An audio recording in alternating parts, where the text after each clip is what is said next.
The main character, named Chu Nan, was traveling on a high-speed train to his destination. He needed to find his bride. Coming out of the station, he didn't know exactly how to look for her. It was hot outside. His teacher didn't really explain anything. The guy noted to himself that it was hotter here than in the Middle East. Chu Nan was a super agent of a mysterious organization. He carried out assignments all over the world. Once again he went on a combat mission to earn some money. He found some free time and decided to take a little break from battles. Suddenly he heard an urgent call on the radio. He answered immediately. The connection was poor. The guy thought that his master wanted to contact him. He asked him to speak louder. The guy heard on the radio that his fiancée was dying. To end the marriage, he had to go back. She promised to contact him later if possible. The connection was interrupted and the radio turned off. The main character realized that he would no longer be able to complete the current task. The main character had no choice but to go in search of a bride for divorce. The sun was shining very brightly and it was hot outside.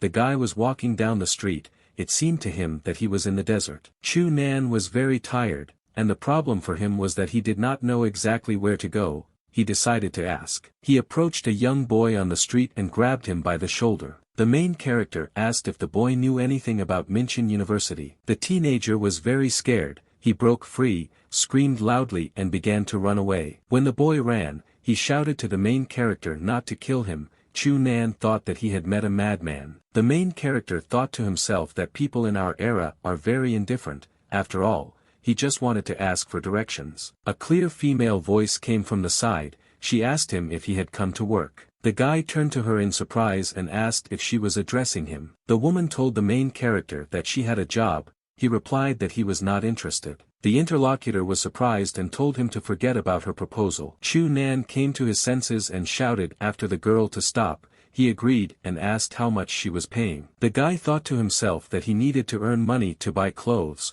Only after this can he file for divorce. The girl assured him that the payment was completely worthy. She wanted to look at the guy's face. He was a little surprised. The girl took out paper napkins. With their help, she wanted to clean the guy's face. Gently, she began to wipe his face. He was forced to endure these weights. After some time, the girl completely cleared his face. For this she needed a lot of napkins. The guy without a hood and with a clean face looked young and attractive. His new friend was even surprised. She couldn't contain her emotions. The girl grabbed the guy and said that he not only had a handsome face, but also a toned body. The main character thought to himself how long she would paw him. The interlocutor said that he was really not bad. The girl called the guy handsome. She was glad that she found him before the scouts. The guy still didn't understand which scouts might be looking for him. The girl asked him to follow her. She promised to take him to her boss. They approached a large office building. There they were waiting for a meeting with the boss. The building had many equal offices. They approached the right room. A young and beautiful girl in an office suit was waiting for them there. There was a timid knock on her office door. She told the guests to come in. The girl entered along with the main character. She called the female boss by the name of Mingyu and added that she brought the person she had forgiven. The lady boss was drinking tea at this time. She studied Chu Nan with careful eyes. Chu Nan also looked attentively at the woman in the office. He noted to himself that she looked damn cute. The lady called her assistant's name Men and told her to come to her. The girl agreed. The lady boss said that although the guy is handsome, judging by his clothes, he is an ordinary immigrant. The girl told the boss not to demand the impossible from her. Given the tight deadline, this is the most she could find. Mingyu said that she doesn't look down on the guy, but she is afraid that he might cause problems for them. Ming Myung asked her boss if she still thought that her subordinate could find an educated person. Then she asked the boss if she wanted her identity to be known. Men added that the guy looks like an ordinary simpleton. After finishing his work, they will give him some money and send him to hell. The boss agreed with her subordinate's arguments. She was very happy about this. Men turned to the guy and said joyfully that it was time to start. The main character stood and was silent. He was surprised. Everything that happened was a surprise. Men pointed to her boss and told the guy that from this day on this beauty would be his girlfriend. The guy was very surprised. He didn't answer. He could not imagine such work. Chu Nan looked at the boss lady and thought about how she would actually be his girlfriend. Chu Nan was greatly shocked by what he heard. He asked Meng again if it was true that Mingyu would be his girlfriend. Then Men told him not to delude himself too much. She added that Mingyu would be his fake girlfriend. The girl said that the main character will be a call guy, he will have to come at the right time to the right place, nothing else will be required of him, for each meeting he will receive a payment of 10,000 yuan. The guy said modestly that he agreed, he is completely satisfied with the payment. I was wary, she couldn't understand why the guy agreed so easily, this became suspicious for her. The guy added that there was no point in doubting, he had no choice. The girl said confidently that she did not doubt the guy at all. Mingyu looked at the main character for a long time, and then said that he was really good. Chu Nan was silent, he looked at his future pseudo-girlfriend, he noted to himself that she was a cutie. Men told the guy that he can do whatever he wants when he is not called. He agreed and asked to be paid in advance, he even turned out his pockets and showed that he had nothing. Then the girl turned to Mingyu and called her sister, she added that the main character is poor, if she had not found him in time, he would have already died of starvation. The boss thought about it and told the girl to take the guy's personal information. Men asked the main character to give him an identification card, he replied that he did not have one, in return, he continued to give a passport. The girl was happy when she saw the guy's documents, she was especially amused by his name. The guy didn't like this remark, he immediately shouted to his interlocutor. The girl said that the passport would be fine, she added that few places would hire him without an identification card, she asked the guy if he was a laborer, she had heard that there were many of these in the countryside. Men said goodbye to the guy and said that the phone works around the clock, it was necessary that he not be afraid to spend the balance, she will replenish the account if it runs out of money. The guy shouted after her, he asked her to wait for him, he still had an important question. Chu Nan asked the girl what she knew about Mingchen University. Menmi was very wary, she asked the guy how he knew about this university. The main character clarified whether this university is somehow secret, he added that he needed to find one person. Men fell silent, she was thinking about whether to help her guy in his search. The girl asked the main character whether to call a car for him, he clarified why to do this. After a short period of time, they were already rushing in a car to the desired address, they stopped near the building. The driver said they were stopping at the back of the university, the guy said he understood. The guy got out of the car, he was glad that he managed to get to the place he needed. The main character was glad that he could finally find his bride. Then he saw a group of hooligans attack a young girl, they demanded that she give them cash. The guy carefully watched what was happening, he didn't know what to do. The girl took money out of her bag and told one of the hooligans that this was all she had. She added very fearfully, turning to the hooligans, that she wanted to leave. The main bully was unhappy, he told the girl that she must have something more valuable. The main character asked the bully whether he was an idiot or a madman, why rob a poor person, if a bully wants to rob someone, then let him find someone who looks rich. The girl was unpleasantly surprised, she noted to herself that the guy not only did not want to help her, but also called her poor, she was surprised that Chu Nan even gave recommendations to the bully on how to rob. The bully was very angry, he didn't like the protagonist's interference, he turned to Chu Nan and asked him if he was looking for death. Then one of the hooligans turned to the boss, he named him Xiao Mao, he said that they could no longer do business here and asked when Yu Liang would return from America. Another one of the bullies timidly said that if they mess up, Yu Liang will grind them into powder. The boss told them sharply and rudely not to panic, he promised to kill anyone who interfered with them. The hooligan chief remembered Chu Nan, he asked the main character if he considered himself a hero after he saved the girl. The hooligans suddenly and in a whole group rushed at the guy, they wanted to kill him. Chu Nan gave a worthy rebuff to the attackers, from his blow they scattered to the sides. The rescued girl was amazed, she was surprised that the defeated hooligans flew into the sky. The guy, as if nothing had happened, called the attackers weaklings, he didn't even have to strain to defeat them. The main character said that he didn't even warm up, the beaten hooligans lay and wailed on the ground. The girl smiled joyfully and thanked the guy for saving her from the attackers. Chu Nan was a little embarrassed, he calmly answered the girl that it was nothing for him to help her. Here the main character asked the girl if she knew who the most beautiful girl at the university was. After a short pause, the girl asked him if he did it on purpose. The main character was discouraged. He didn't understand what she wanted to accuse him of. The girl thought to herself how a guy can kick people several meters into the air and not be in a movie. Here she said accusingly to the main character what she thought. The hooligans complied with his request to make him look like a prince on a white horse. She ended up calling him a vile bandit. The guy was so surprised that he didn't know what to tell her. The girl turned around and began to leave. The main character did not know exactly what to answer her. Chu Nan still could not understand what was happening. He repeated to himself that everything that happened to him was nonsense. Then he felt someone put a hand on his shoulder and called. The main character became wary. He remembered that he didn't know anyone in this city. Chu Nan decided to neutralize the stranger who approached him from behind. The main character wrapped the stranger's hand behind his back. He asked that he not kill him and called himself a law-abiding citizen. The main character asked with excitement and suspicion why he called him. The guy who came up said joyfully that he decided that Chu Nan had come from another university to find a local beauty here. The stranger called himself Ma Chao.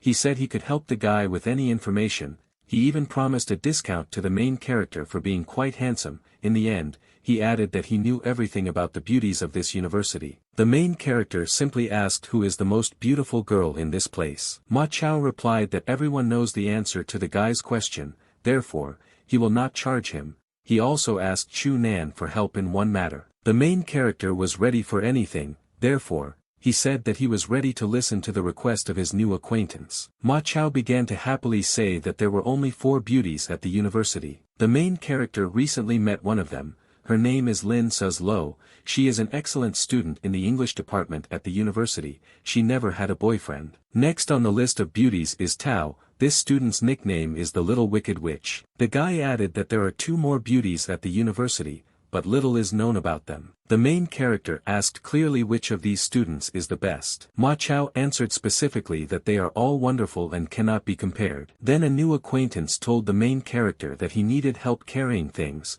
The guy said to himself reproachfully how he could get involved in all this. The main character and Ma Chao walked up to a pile of food boxes in a truck. The guy asked him if all this food belonged to him, and what will he do with it. The new acquaintance said that he just decided to open a small stall. He calculated that they could carry everything in 10 walks. Chu Nan said that all this would take a very long time. He pulled the tarpaulin off the car. The main character laid a tarpaulin on the ground and began placing boxes of food on top. His new friend said that he would not be able to hold everything on the fabric, as it would tear. Here Chu Nan tensed up and wrapped all the boxes in a tarpaulin. He lifted this load over his head. The guy quickly ran with a heavy load. Ma Chao was very shocked. At the same time, at the other end of the city, their main leader named Chen Xiao came to the beaten hooligans. The boss called his subordinates a bunch of scum and told them to get out. He found out about everything that happened. Chen Xiao said that he did not know what kind of guy beat up his subordinates, but he promised that he would pay for it. At this time, Chu Nan was carrying his heavy load to his destination at high speed. His new acquaintance shouted to him to wait for him. He shouted after the main character that he could fight with the crowd and carry big things. In his opinion, the guy trained a lot. Chu Nan said that this is called professional cargo transportation. Here the main character brought a heavy bag with a load and laid it on the ground. The guy simply answered his new acquaintance that he did everything he asked him to do. He couldn't believe his eyes. Ma Chao called the main character a wizard. He offered to cooperate and split the profits in half. The guy agreed. In his opinion, the work was dusty, and the extra money would not hurt him. Ma Chao told the main character that such work would help him pick up girls. He clarified that many beauties will be shopping tonight. Ma Chao described in detail and vividly that beautiful girls in miniskirts and long legs would come. Here Ma Chao decided to tell what, in his opinion, is the most important in the girl's body. Chu Nan spread his hands and said that the most important part of a woman's beauty is her huge breasts and thin waist. Only now the guy noticed that he accidentally touched with his hand the breast of the girl whom he had saved from hooligans that day. The girl got angry. It was unpleasant for her to see the main character again, and even in such a situation. She called Chu Nan a pervert and slapped him in the face with all her might. Chu Nan felt shame and resentment. He seemed to still feel the marks of the slap on his face. He could not understand the girl's behavior. He saved her, and in return she slapped him in the face. Ma Chao advised the guy to relax. He added that a girl's slap could turn into a blessing. Ma Chao said that he spoke with the chief director. Now the main character can sleep in a warehouse with goods. The guy thanked him for this. Chu Nan clearly heard the phone ringing in his back pocket. Men called him. She said there was a task for him. The guy should come tomorrow at 10 o'clock without delay. Then she said goodbye to him and the telephone connection turned off at the end. At the appointed time, Chu Nan arrived for the meeting. This was the city center. Men immediately saw him and called him over. he approached her. The girl took him with her and said that they needed to go quickly, as they were late for shopping. The guy was surprised, he couldn't understand what kind of shopping and why they would go. Myung Mayan said that the main character should accompany them to the banquet tonight, he can't go there in his clothes, so they go shopping. They opened the door to the store and the bell rang, they were greeted by a bright and made-up salesman. The girl called him Flower and said that they had arrived. The seller was a little surprised. They came close to the seller, the girl turned to him and said that today he would have to dress the main character in full. The Flower looked at Chu Nan for a very long time, he called it hot. The seller said sensually that when he looks at the guy, he feels that his inspiration will burst out. The main character was unpleasantly surprised. Little time has passed, the Flower said that he dressed the guy in the style of Hot and Dangerous Summer Rose. Then he opened the screen, the dressed-up protagonist came out from there. Chu Nan was wearing a bright crimson jacket and black trousers, he held a rose in his hand. Men did not like this style, she said something more refreshing would be needed. The Flower was unpleasantly surprised, he decided to go for a different style and said it was okay if a girl wanted something refreshing. After a short time, the seller said that he had dressed the main character according to the theme of refreshingly gentle boy. The Flower opened the screen and told the main character to come out. Chu Nan looked like a model student with glasses, a tie and a uniform. Myung Mayan said that the guy's appearance makes her sweat, she can't go to a party with him like this. Time went on and on, the Flower realized that they were going to a party, so he ordered the guy to change clothes once again. Next, the seller selected clothes with the girl's consent. She didn't like one of the following outfits, she said it was too naked and a guy wouldn't be allowed to wear it. She also ditched several other outfits. Ming Yu was waiting for Meng Meng and Chu Nan at the party, she couldn't understand where they had gone. An acquaintance approached her, he asked her what happened and said that she was absent-minded. An acquaintance told the girl that he had a very good view of the moon in his garden and invited her to take a walk. Then the main character came up and grabbed a girl he knew by the hand. Chu Nan strictly demanded that the stranger remove his hand from his girlfriend. Min Yu was extremely happy that the main character had finally arrived. Chu Nan said confidently that he was busy with company affairs. The girl said that everything doesn't matter, because he's finally here. An acquaintance told her that he had no idea that she had a boyfriend, he clarified why she didn't talk about him. The girl said that her boyfriend always conducts business abroad and rarely comes home, that's why she didn't talk about him. Then Ming Yu's acquaintance approached the main character and said a couple of offensive phrases to him in English. The guy showed by his appearance that he absolutely did not understand him. An acquaintance asked if Chu Nan didn't know English. If he does not understand such simple sentences, then how can he do business with foreign companies? He added that he asked the main character where he lives and what business his family is involved in. Ming Yu was surprised and annoyed, she understood that her boyfriend would not be able to answer. Chu Nan apologized to his interlocutor in clear English for not understanding him right away, as his words sounded a little unusual. He further said that his corporation controls markets and provides logistics and delivery services. Then Ming Yu's acquaintance said that he studied English abroad, therefore, it is normal that the main character might not understand him. Chu Nan showed feigned surprise, he suggested that he speak Chinese. The host came on stage and greeted everyone, those present turned to him. The presenter thanked the people who passed by for giving him and the Tao family a chance. He thanked people for attending his cocktail party despite their busy business schedules. The presenter's name was Tao Duo. He said that a group of investors from Europe would soon arrive to invest in research. He clarified that the project is very profitable. He also expressed the hope that all the people who came will do everything possible to join the cause. This will be a win for Minqing's business community. One of the guests told Ming Yu's acquaintance that it was not only the Tao family that had an advantage, others can have it too. The guest continued that Tao's mannerisms and speech were very similar to his mother's. Tao didn't come to the party. An acquaintance of Ming Yu said that there are many strange people in the Tao family. At the same time, Tao himself presents himself as a representative of the younger generation of business. Then the acquaintance told his interlocutor that they did not need to talk about Tao Duo. He pointed him to Chu Nan next to Ming Yu. The interlocutor's name was Chen Yongming. He was one of the four princes. He was surprised that the main character turned out to be so familiar to Men. Ming Yu's acquaintance was called Xiao Shiyu. He was one of the four princes. Xiao said that Chu Nan is Ming Yu's boyfriend, but he also has a good and close relationship with Men. Chen Yongming was outraged that the main character wanted to take his woman. he promised to break Chu Nan's head. At the same time, Men communicated in a friendly manner with the main character. She was surprised that he could speak English. The guy answered her that he could only say a couple of sentences. Chen Yongming came over. He greeted Men. The girl was surprised by his arrival. The girl asked Chen Yongming irritably what he wanted from her now. The guy said that he came to the girl to say hello and brought a gift. Men was surprised because he gave her a credit card from his store. She remembered that she had not used the previous one yet. In the end, the girl smiled and thanked Chen Yongming for his gift. She immediately gave the card to Chu Nan, who came up. He was pleasantly surprised and thanked her. Chen Yongming looked at the guy with anger. In his head he called him a bastard. Chen Yongming introduced himself to the guy. He said he runs a chain of stores. He inquired about the name of the main character. Immediately afterwards they shook hands.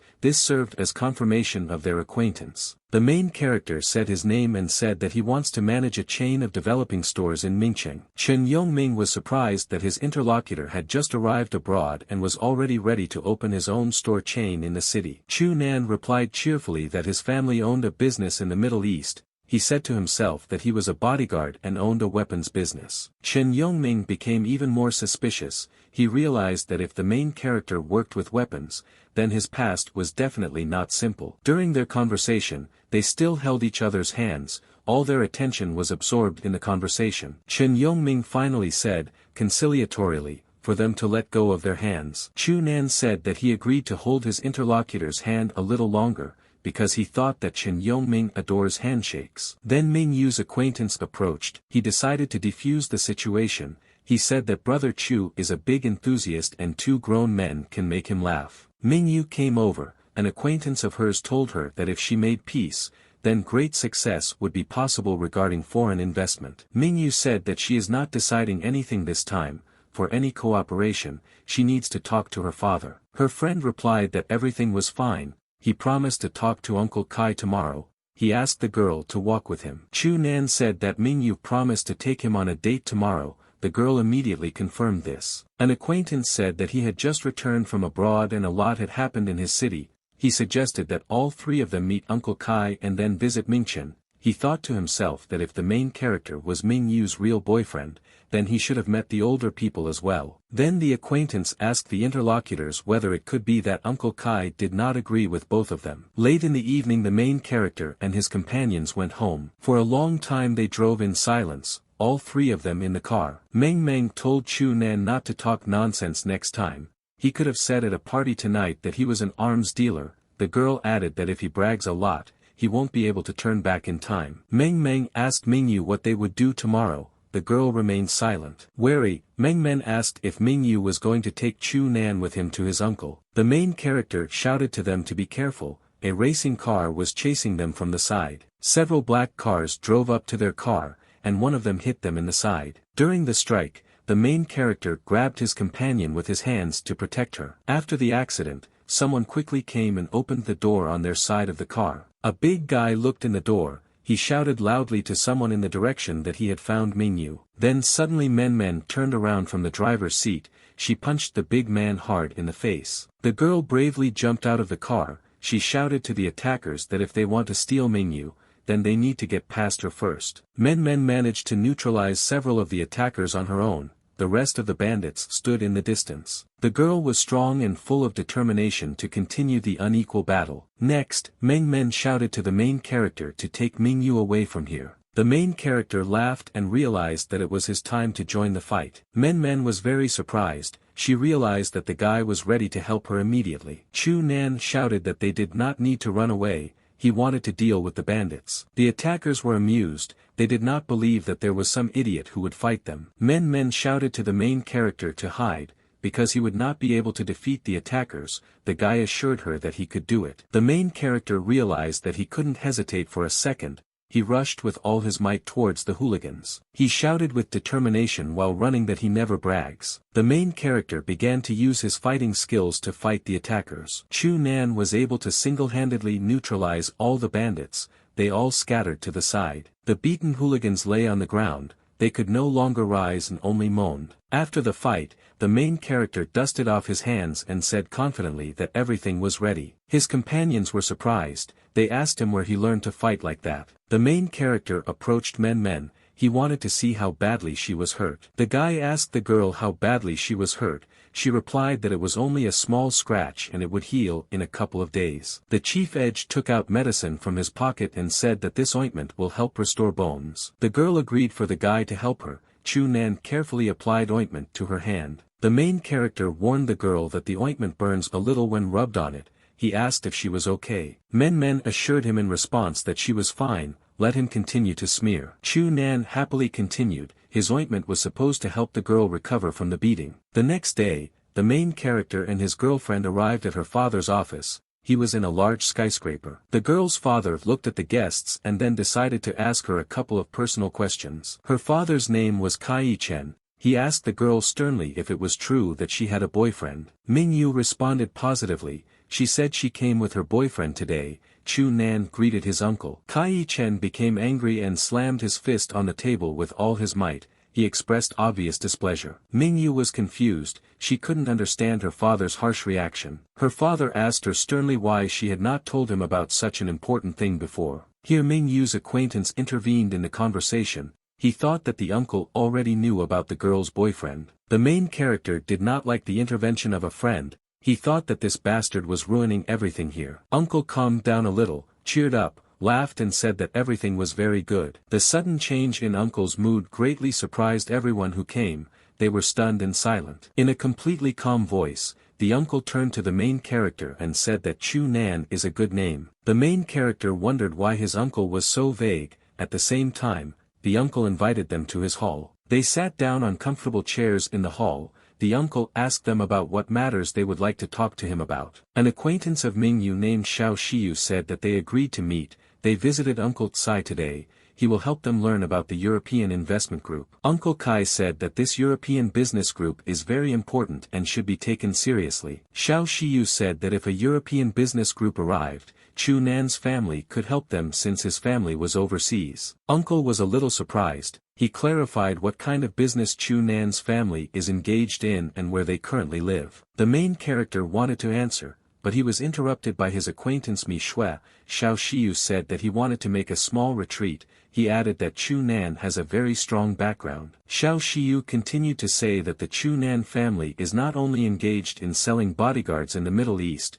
they also offer bodyguard services to a number of wealthy businessmen. Xiao Shiyu said that this is a huge profit. He decided to himself that the Tsai family was engaged in serious business and they would never accept the leader of the bodyguard organization. My uncle said that this kind of business is very good. The uncle began to say that his family mining business had been wanting to go to the Middle East to get into the oil business for a very long time. He pointed out that in our age oil is equal to gold. Xiao Shiyu replied that the oil business is profitable, but it is very risky, and in the Middle East there is always chaos. He said that if Uncle Tsai bought an oil field there, local militants or warlords might take it away. He thought to himself why his uncle needed to go to the Middle East if he already had a good business. The girl's father said that Chu-nan was inviting him to do business there. The main character confirmed this and told his uncle that he was welcome. Xiao Shiyu continued to think about the old man's words. He decided that his uncle was a serious businessman who was studying various activities. Ming-yu thought that her father most likely guessed about her relationship with Chu-nan.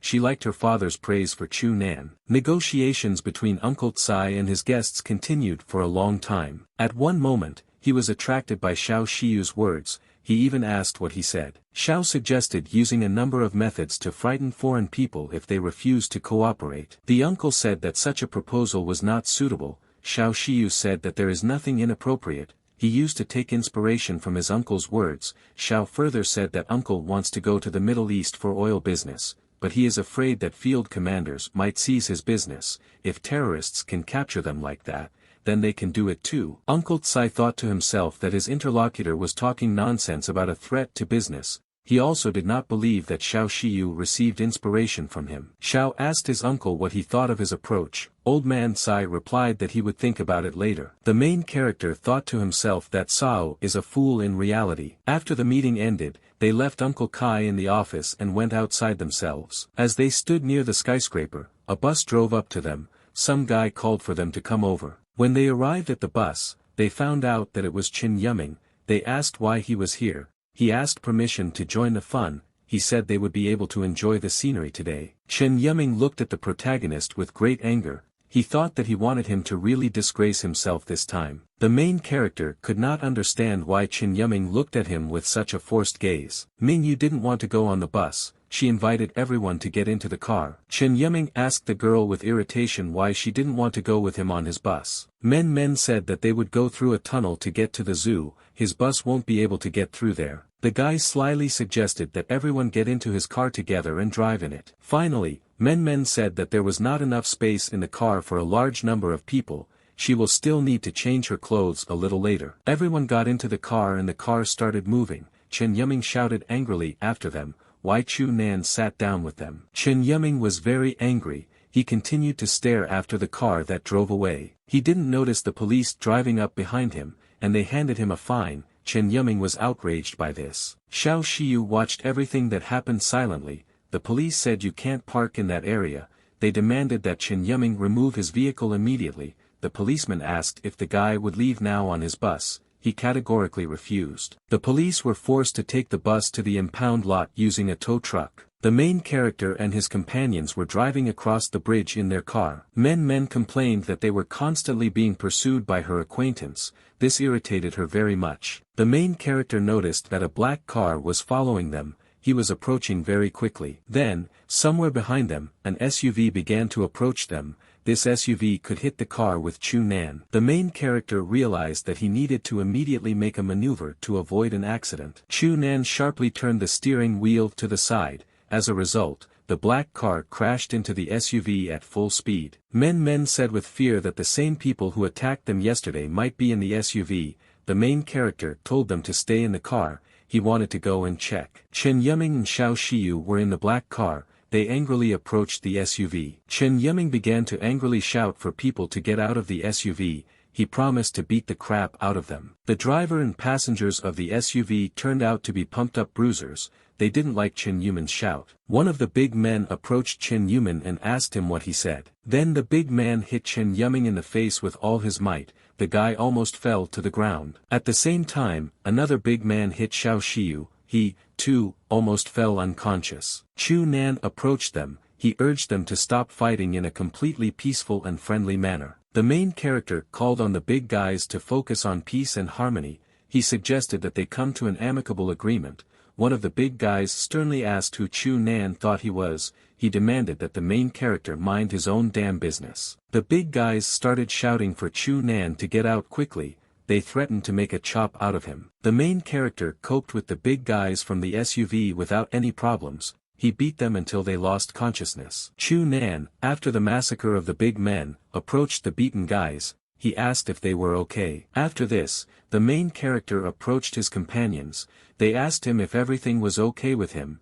The guy answered them that for him everything was as simple as shelling pears. Qin Yuming did not like this outcome. He told Xiao that they had made a mistake today. Xiao Shiyu replied that they must find a way to atone for their guilt. He immediately took out his smartphone and made a call. He needed help now. Xiao Shiyu reached a caller named Lil Yang. He said that he was in a picturesque area near the zoo. He demanded that his interlocutor send several people here. A little time passed and several cars arrived at the parking space. Two black cars stopped next to the car where Chu Nan and his companions were. Xiao Shiyu said overjoyed that the person he had previously contacted had arrived. He added that it was time to put on a show and regain some respect. He thought to himself that this time he would be able to make Mingyu fall in love with him. Mingyu thought that it was probably the same drunks who arrived in the cars. She and Men were sitting in the car at that time. Xiao Shiyu and Qin Yuming rushed to the arriving car. They shouted loudly that this time they would not spare the attackers. At the same time,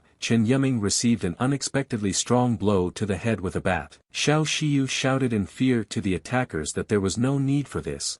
he realized with fear that it was not his mercenaries who had arrived. At the same moment, someone hit Xiao Shiyu with a bat with all his might. He fell to the ground. Next to him lay his battered smartphone. A message appeared in the messenger. He was warned that the people he had called were stuck in traffic. For this reason, they will arrive a little later. Then the car with the main character was gradually surrounded by armed people. The main one said that Mistsai was able to escape yesterday. The chief pointed the gun in the direction of the car. He was serious. He added sternly that he would not have such a chance again. He came close to the car. The girls were very scared. Men screamed in fear that the attackers had gone crazy. Ming Xue said fearfully that she was worried about his father's business. The door opened and they heard a guy's sharp and retreating cry. The girls saw Chu Nan running away. He was screaming heartrendingly that he didn't want to die. Min told her companion that they had chosen the wrong person. She replied that there was nothing to blame the main character. Then a pistol shot rang out.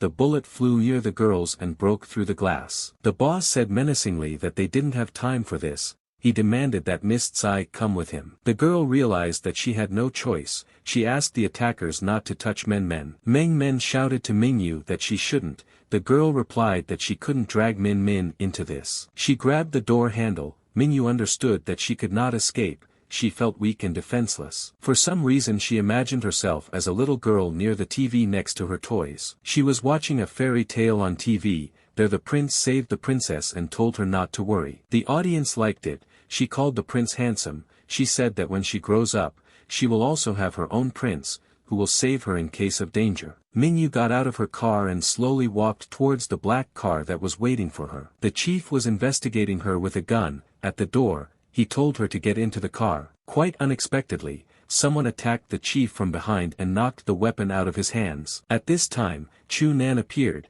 He threw the boss to the ground and started beating him. Mingyu was very surprised to see the main character. All she could say was his name. The guy told her not to worry. The main character grabbed Mingyu and confirmed that he was here. The girl realized that she was saved. Chu Nan, looking at the tied-up bandits, asked whether it was better to kill them or call the cops. Men asked him in fear if he had watched the films if he wanted to kill them. Then the beaten Xiao Shiyu and Chen Yiming came to their senses. Xiao Shiyu said that he had never seen the attackers before and asked if his companion was okay. Chen Yiming replied that he was fine and even saw how scared one of the attackers was. Men asked her companion if it was time for them to go to the show. Xiao Shiyu and Chen Yiming stood up with difficulty and prepared to leave with the girls. Mingyu said that they would go, but only so as not to arouse suspicion among others. The whole group came to the pavilion. The planned show was supposed to take place there. Xiao Shiyu and Chen Yiming took their places in the hall next to the girls. The performance has begun.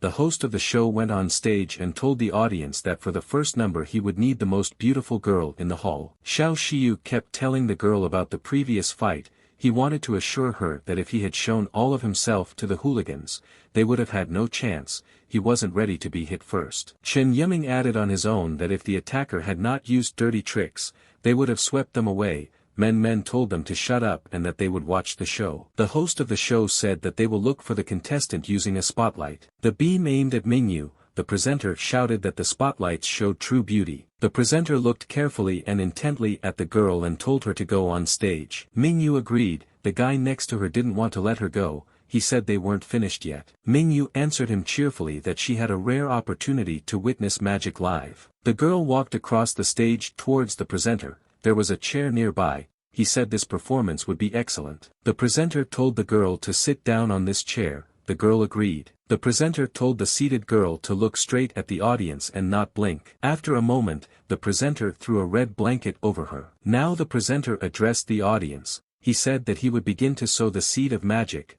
He will pick up this cloth after counting to 3. The whole hall froze in anticipation. The audience held their breath. At this time, the presenter counted to the number 2. Men was eating popcorn at the same time. She and the presenter grunted 3. At the same moment, the presenter pulled off the cover. Spectators noticed that the girl was no longer there. Instead of the girl, predatory hissing snakes began to crawl from the chair in all directions. The spectators were shocked. They began to run away in all directions in great panic and scream. One of the spectators shouted for everyone to run away quickly. There was complete panic all around. The main character was the most excited. he stood completely alone in a sea of people running away in different directions. The guy rushed onto the stage, he was looking for a girl. There were almost no people around anymore. Chu Nan ran up and threw the snake off the chair. He realized that the girl had disappeared somewhere here. Moving the chair to the side, the guy noticed that there was a camouflaged hatch in the floor nearby. The main character began to knock on the hatch. He kept thinking about how to get inside. Chu Nan opened the hatch and looked inside. From below he heard a girl scream. The guy jumped down. He noticed how the show host grabbed the girl. She demanded that he let her go. The girl was happy to see Chu Nan. The guy asked the presenter menacingly what he wanted to do. The presenter smiled slyly and said that everything was not as they understood. He just wanted to get this woman out of here. This answer surprised the guy a little. He just asked if it was true. Suddenly the presenter jumped to the side and went out through the secret door. He said he was leaving and said goodbye to the guy and Mingyu. A hatch opened at the top and Men looked in. She was surprised to find this way out. Men said that she was very surprised how the guy was able to find this way out. She clarified whether he was previously an actor or an illusionist. Chu Nan said in a joking and serious tone at the same time that he was in reality the head of an international criminal organization. For him, acting is just a part-time job. Men asked him if he really thought that she would believe him. Chu Nan answered the girl that absolutely nothing bad would happen if she didn't believe. Mingyu stood in complete silence. Deep down, she began to suspect something. Chu Nan went outside with the girl. There they were met by Xiao Shiyu and Chen Yuming.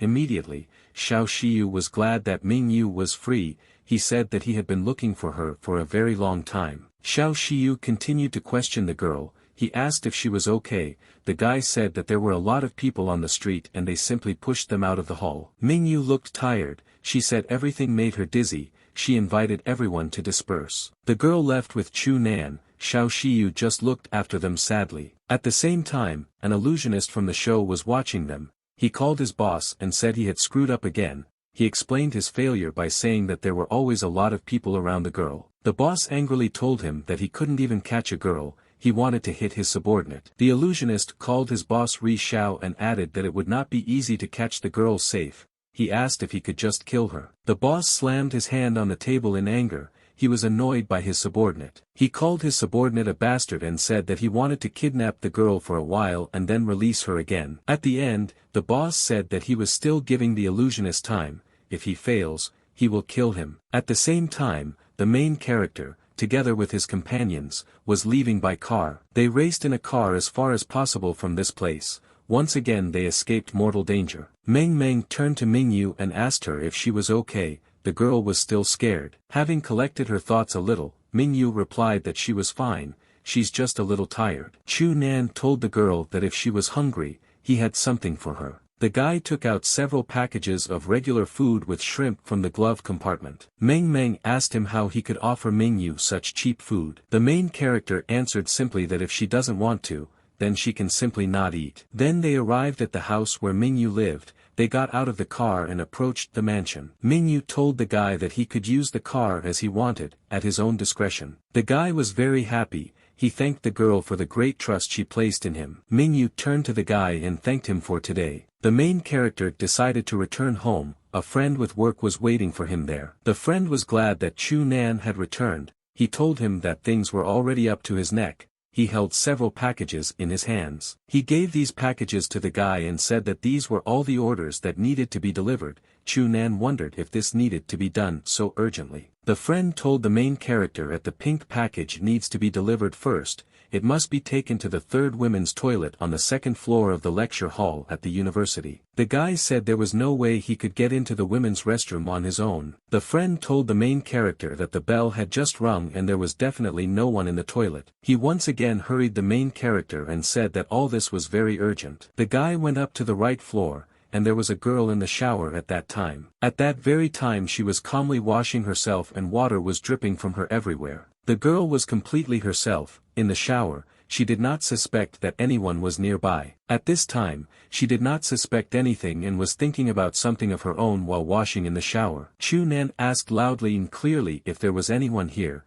He said he brought sanitary napkins. He asked who ordered them. The guy asked again before entering if anyone was there. He confirmed that he had brought sanitary napkins that were needed here. these are sanitary napkins for use. The girl in the shower paid attention to the screams, she immediately turned off the water. The girl heard him and replied that there was no need to shout, she invited him to come in. The main character shook his head from side to side before entering, he didn't want anyone to see him. Having looked around again carefully, he quietly walked inside the women's toilet. The girl told the guy that she would open the door now and he could put the package in front of her. He agreed. The girl walked to the door and carefully opened it, she was ready to extend her hand to receive the package. Opening the door, she looked at the guy, it was Lin Shui, she was amazed to see the main character again. The guy did not notice what kind of girl was standing in front of him. He handed her the package. Lin Shui thought that this bandit had come to her again. The girl was scared, she wanted to close the door with all her might, she slammed the door on the guy's hands. As a result, Chu Nan dropped his bag straight into the trash can, he ended up underneath a pile of rubbish. Lin Shui was very surprised and confused, she angrily asked the guy what he had done. Looking into the trash can, she asked how she could use the napkins now. Chu Nan told her not to blame herself, if she hadn't abruptly closed the door, this wouldn't have happened. At the same time, classes continued at the university and students sat in classrooms. At the same time that some were studying, other students were walking along the corridors. One of the local beauties was walking along the university corridor, she was interested in the sounds from the toilet. The beauty stopped, she was very surprised why a man's voice was in the women's toilet. She had just arrived and saw the conflict between Chu Nan and the girl from the shower room. The beauty heard all these words, she was surprised by what was happening. The beauty was surprised, she thought that it couldn't be that they were doing this in the toilet. The university beauty decided to quietly come in and see for herself. She carefully walked over and peeked around the corner, she saw the main character standing there. Chu Nan stood in front of the door and demanded that the girl inside open it for him, otherwise he threatened to use force. Lin Shui was scared inside, she didn't know what to do if someone came in, because of fear, she could not think adequately. The beauty came up and asked confidently that they had not finished yet and what they were doing there. The beauty came up, thought and said that they have such a fetish when a girl seduces from the toilet, she became interested. Chu Nan turned to the beauty and said that this is not what she thought, the girl was confused. Here the beauty came close to the main character, she called him handsome. The university beauty came to the door and said that she wanted to see who was inside. Looking inside, she was very surprised, she could not believe that Lin Shui was there. Immediately, Lin Shui wanted to justify herself. The university beauty said that she couldn't believe that Lin Shui had such a hobby, she called her a naughty girl. Chu Nan entered the conversation, he said he was just an ordinary courier, the beauty told him that he had a very unusual service for a courier. The beauty asked Lin Shui why she screamed so much, was it because of the good quality of service? Lin Shui was completely confused, she realized that she could not justify herself in any way. The girl quickly ran out of the booth, she called Chu Nan and the beauty scoundrels. The beauty was indignant, she didn't like that the running girl dared to push her. The main character once again said that he was just delivering napkins, the girl did not believe him once again. She looked slyly and said that she didn't believe him. Chu Nan finally realized that it was useless to explain anything to the girl. Then the beauty asked the guy to give her his phone number, perhaps she will need his services. Lin Shui was very upset about what happened to her in the university bathroom, she grieved in her dorm room. The girl was in tears and said that because of what happened yesterday, everyone was secretly talking about her, now she can't even look anyone in the eye. Her neighbor calmed her down and told the girl not to cry, she said that it was Tao who started the rumors about her at the bar. Lin Shui called her neighbor Yuan and said that she really didn't know Chu Nan. The neighbor said that if the guy called himself a courier, then why not ask him to explain everything? She said that most likely Chu Nan did not mean to annoy the girl. At the same time, the main character was having lunch in a small statement, he didn't like spicy noodles. Then suddenly a group of hooligans entered the restaurant, one of them asked the owner for a conversation. The owner came out and said that he had already paid for the protection last week. The bully said that after he ate at this eatery, he had a stomach ache, he had to visit 3 of the best hospitals, now, as punishment, the owner is obliged to pay his bills. The owner's wife said that this is impossible and they never cook with expired products. The main bully took the bench with all his might and threw it on the floor. The bully immediately demanded money, otherwise he threatened to destroy everything here. The owner spoke and said that they had already taken a lot of money from him, for this reason they would not give him anything more. The big guy approached the owner and said that he needed to be taught a lesson. He grabbed the owner by the collar. The owner's daughter came up. She screamed in fear for the hooligans to get away from her father. The father called his daughter Shue and shouted at her not to interfere.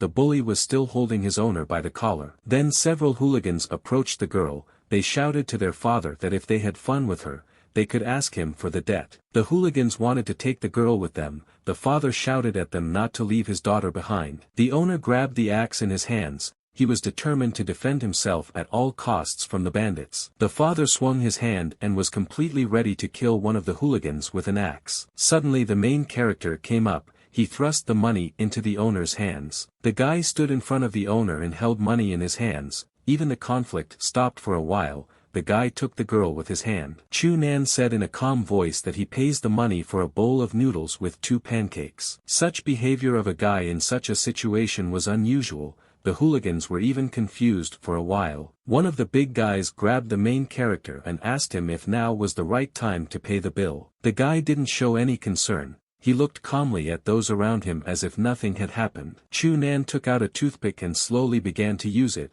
What was happening around him did not bother him at all. The main bully shouted menacingly that they would now beat the main character to death. Hooligans rushed at the guy from all sides, screaming. They were determined. The girl was scared. She shouted at the guy with caution to quickly dodge. Chu Nan waved his hand and began to confidently and professionally beat the bullies with all his might. The guy's blows sent the hooligans flying in all directions. He alone was able to confidently cope with them all. At the end of the fight, all the hooligans who came were lying on the ground unconscious. The owner and family were surprised. A policewoman observed all this. She stood aside silently and did not interfere in any way. At the end of the fight, she asked the main character sternly if he had arranged all this here. The guy had no idea that there was a policewoman next to him. In the end, it all ended with the main character being handcuffed and arrested. The policewoman told him to go with her. The guy was very amazed. He didn't even know what to say. The girl turned to the policewoman and said that she had misunderstood everything.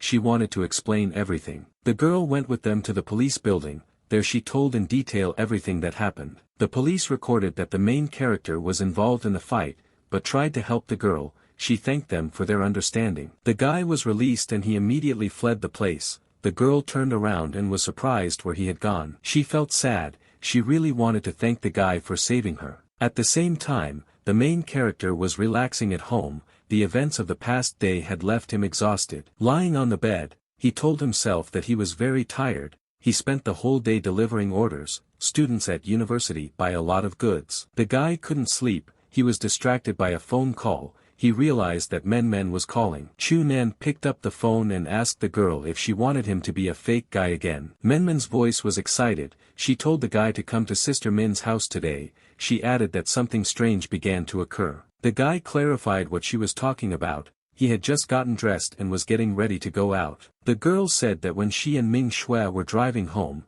she noticed that they were being followed. She is afraid that Ming Shui might start to worry. Men assumes that they were being followed by the same people as yesterday. The girl said that her request had nothing to do with their agreement, therefore, she will understand if Chu Nan refuses to come. The guy said briefly and confidently that he was already in the car and would be there in half an hour. Ming Shui asked Meng who she had just talked to on the phone. Just at that time she cut a watermelon and invited her friend to eat. Meng said soothingly that she invited Chu Nan to visit so that they could all have fun together. There was silence around the house where the girls lived, but the house was closely watched. Some man standing near the house said on the radio that there were only 2 girls inside. There was a car nearby. The bandits were sitting there. One of them asked the driver why they couldn't grab them right away. The driver replied that they needed to wait until they fell asleep, then they will begin to act. At the same time, the main character hid under the car. He heard all their conversations. The guy thought to himself that Men's intuition had not deceived him. These were the same people as yesterday. He couldn't understand who was behind this. Chu Nan began to quietly and carefully crawl out from under the car. He thought to himself that Xiao Su was nearby last time and for this reason he could not interrogate the bandits, but this time they won't be so lucky. At the same time, a girl was walking past the house. She was carrying a bag of groceries in her hands. She saw the main character carefully crawling out from under the car. This alarmed her. Lavushka did not understand why this man was hiding under the car. If this is training, then it is very strange. The guy decided that first of all he needed to get rid of the observer near the house. Chu Nan secretly approached the observer from behind. He suspected absolutely nothing. The main character hit the observer with his hand on the neck from behind with all his might. He fell unconscious. To prevent other bandits from raising the alarm, the guy dragged the lifeless body around the corner. Chu Nan completely searched the unconscious observer's pockets and clothes and found nothing there. The main character was so carried away that he did not notice the danger behind him. A girl from the street quietly approached him. She wanted to grab him sharply, but boy, if you dodge. He grabbed her hand and threw her to the ground. Then the guy looked at the girl's face. It seemed familiar to him. He definitely saw him not so long ago. I fight off the girl. He recognized her as the policewoman who had already detained him today. The girl did not give up. She kicked Chu Nan from behind with all her might. She wanted to detain him. As a result, the girl was able to neutralize the guy. She slammed his back against the wall of the building. The policewoman shouted to the guy that she had caught him. He could no longer resist. The girl grabbed him by the collar and called him a bandit. The main character was silent. Everything was unexpected for him. The police officer grabbed the guy and told him sternly that he would go with her to the station. The main character thought that he was in a bad situation. He needed to remove it. The police were monitoring important parts of his body. He urgently needed to come up with something. Chu Nan realized that there was no time to think.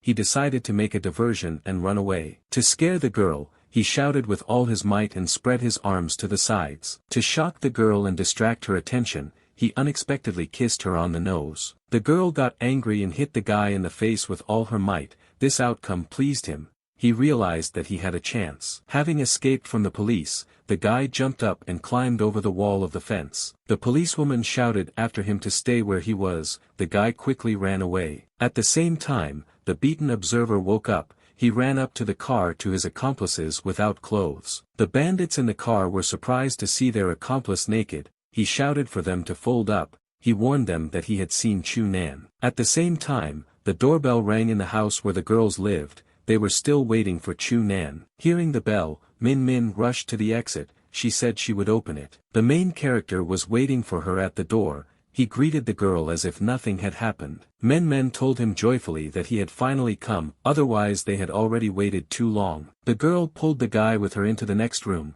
She said she would give him something. The door closed behind them. Mingyu immediately approached suspiciously. She was very interested in everything that was happening. Men Men asked the guy in fear if he had seen the same group on the street as yesterday. The guy replied that the bandits fled when he found them. He heard them calling a man named Ri Xiao. He asked the girl if she knew this name. Men Men replied that it was difficult for her to remember. She asked the main character for a favor. She asked him to sleep here today, in case the bandits return. Chu Nan realized that he had no choice. He agreed with the girl's proposal. Meng Meng looked out of the room and told her friend that it was already late and Chu Nan would sleep with them today. Mingyu was surprised. She said they don't have any other beds. Meng Meng said resourcefully that she would sleep with Mingyu. In this case, the main character will sleep on Men Men's bed. It was already deep night. The guy went to the room that was specially allocated for him. Chu Nan saw a huge mess. There were various things and toys lying on the bed all over the room. He thought it would be difficult for him to sleep here. The guy sat in the lotus position and decided to relax. Now was a good time to practice qi. The main character's mind calmed down and he disconnected from all thoughts and experiences. The guy felt as if a strong and invisible energy was passing through his body. Suddenly he heard a noise. It was a barely noticeable creak of the door. The guy became wary. Chu Nan realized that there was a slight noise on the first floor. Apparently there is only one person there. The main character very quietly went down the stairs. He was ready that he would have to go into battle. Chu Nan noticed a figure in the darkness. He crept up and quietly grabbed the man's hand. The guy was very surprised. He saw Mingyu next to him. She was also very surprised. Chu Nan asked what she was doing here. He already thought that a thief had broken into the house. The girl answered scared that she could not sleep. For this reason, she went down to drink water. The main character calmed down. He decided to leave. He wished the girl good night. Suddenly, Mingyu grabbed the guy's hand. She shouted at him to wait. The guy couldn't understand what the girl wanted from him. He turned around and glanced at Mingyu. Mingyu said quietly that she couldn't sleep. She asked the guy to keep her company. she continued to hold his hand. The night continued over the city and darkness hung over the house where Ming Xue and her friend lived. The main character and the girl were sitting in chairs near the pool.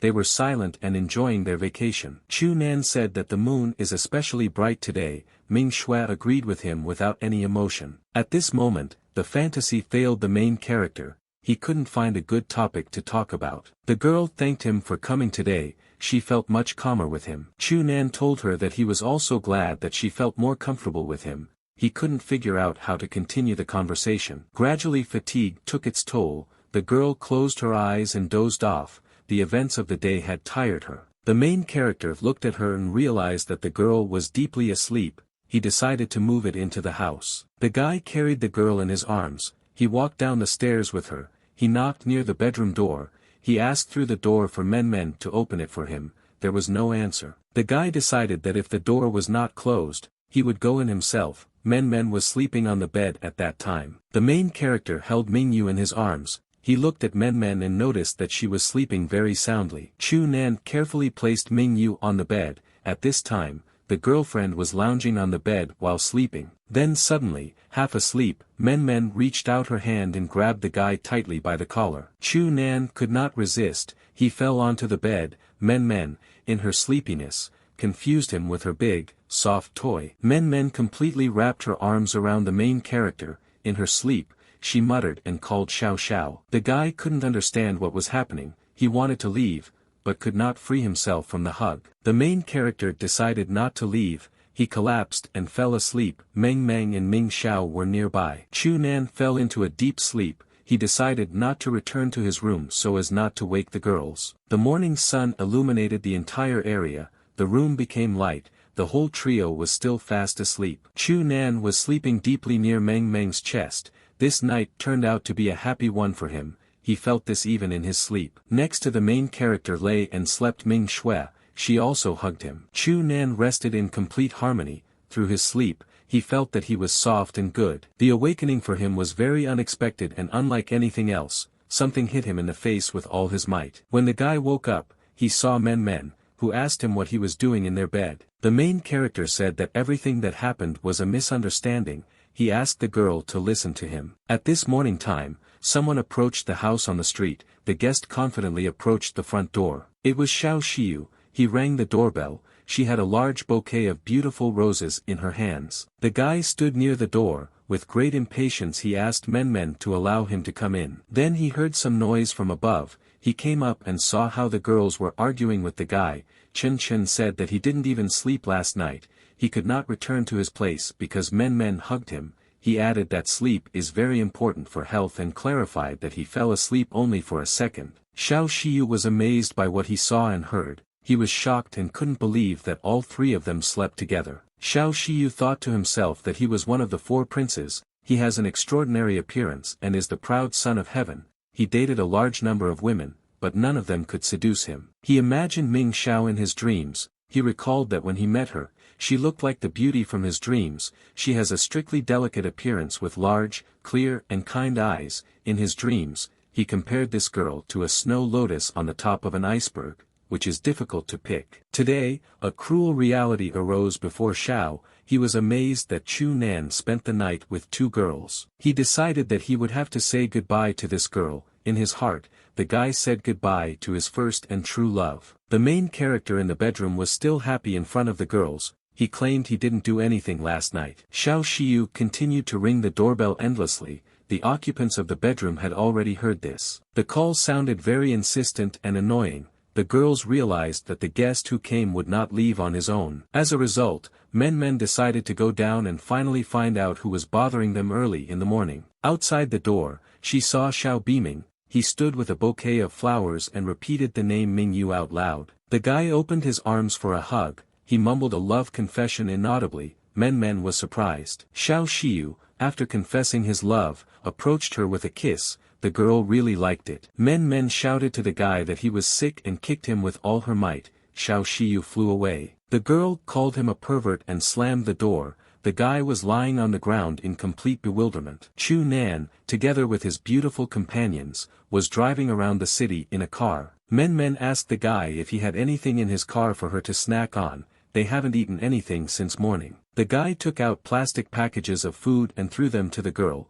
She did not immediately understand what he offered her. Men opened the package and tasted the food. The taste was unpleasant and unappetizing for her. The girl screamed heartrendingly and said that it was the food that stank of her unwashed feet. Mingyu told her that the food does not smell very good, but after she tastes it, she will understand that it is delicious. Men continued to eat. Gradually, her aversion to packaged food disappeared. She opened the second packet. She still didn't like the food, but she continued to eat it through force. As men consumed food, her taste buds began to activate and turn on. After a while, she shouted that the sour and refreshing taste was furiously stimulating her taste buds. She also liked the aftertaste. After a strong sharpness, after a couple of seconds the base of the tongue begins to hurt, the throat becomes increasingly dry. Thanks to the sour taste, saliva is released in the mouth, which eliminates thirst. Men began to repeat to herself that she needed more and more of this food now. The girl said that she would eat everything Chu Nan had. The guy was surprised by her behavior. After some time, a whole pile of completely empty food packaging appeared on the car seat. The hero arrived at his place of work. It was a warehouse at the university. When he got there, he shouted that he was back. Chu Nan asked his friend, willing to work, what he needed to take today. The guy noticed that some movers were opening and taking out boxes of food. His friend shouted to them that he wouldn't be able to sell these things if they were broken. He assured that these are all real products and there are no fakes. The main character came up and asked what was happening here. His friend was glad to see Chu Nan. One of the movers said seriously that they were from the University Security Service. They are investigating a supermarket that operates under private trust on university property. The employee said that the university should not sell healthy food at a low price.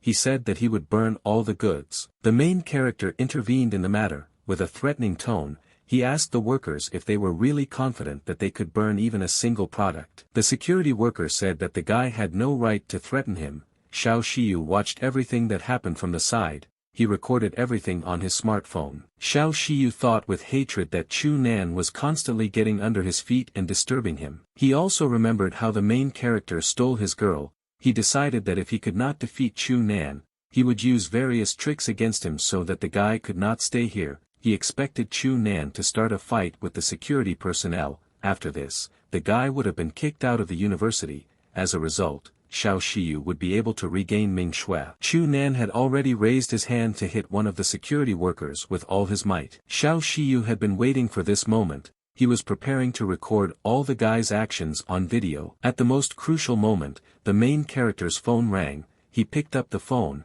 Those around were surprised. Chu Nan stood with his back and spoke on the phone. Xiao Shiyu was very annoyed. He couldn't believe that the phone call ruined his plans. At the end of the conversation the guy hung up. Apparently, he decided to abandon his intention to beat up the security officers. The main character silently approached the boxes of food. Everyone around him was waiting to see what he would do next. Chu Nan stood near the boxes. He told the security workers that if they could take the goods from him, then he would allow them to do whatever they wanted with the boxes. Then one of the workers told the main character that he couldn't count.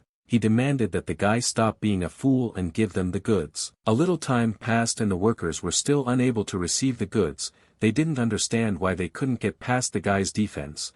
They were very tired. Then two girls appeared. One of them greeted the head of the security service. She called him Uncle Chang.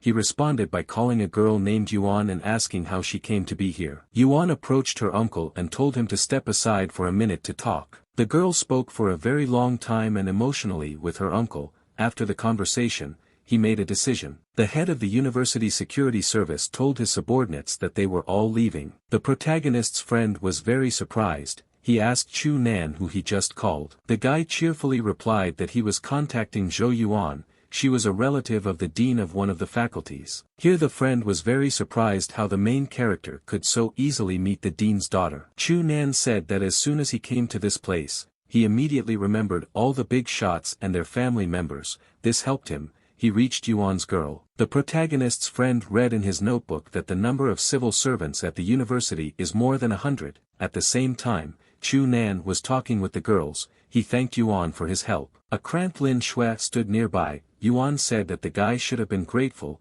She wouldn't have come here if Shui hadn't asked her. at the end, she asked that the main character not harass Lin Shui anymore. Chu Nan confirmed that this will not happen again. To himself, he could not remember when he had sexually harassed this girl. The girl said goodbye, turned around and left. At this time, the protagonist's friend believed that the total number of employees at the university and their family members would be more. He asked the main character how he could remember the faces of 400 people and how this was even possible. Chu Nan was silent, having nothing else to do. He kicked the empty tin can hard. She flew off with a clang. The guy said about you that he succeeded, then he walked around the room thoughtfully. The main character said that the security not only did nothing, but also took his money. The guy recalled her meeting with the university beauty Tao. It was she who told him that Lin Shui's friend was the daughter of the Dean of Academic Affairs. The head of the security is her uncle. The beauty asked the guy that if he fell in love with Shui, then she could help him well. Chu Nan was surprised at this continuation.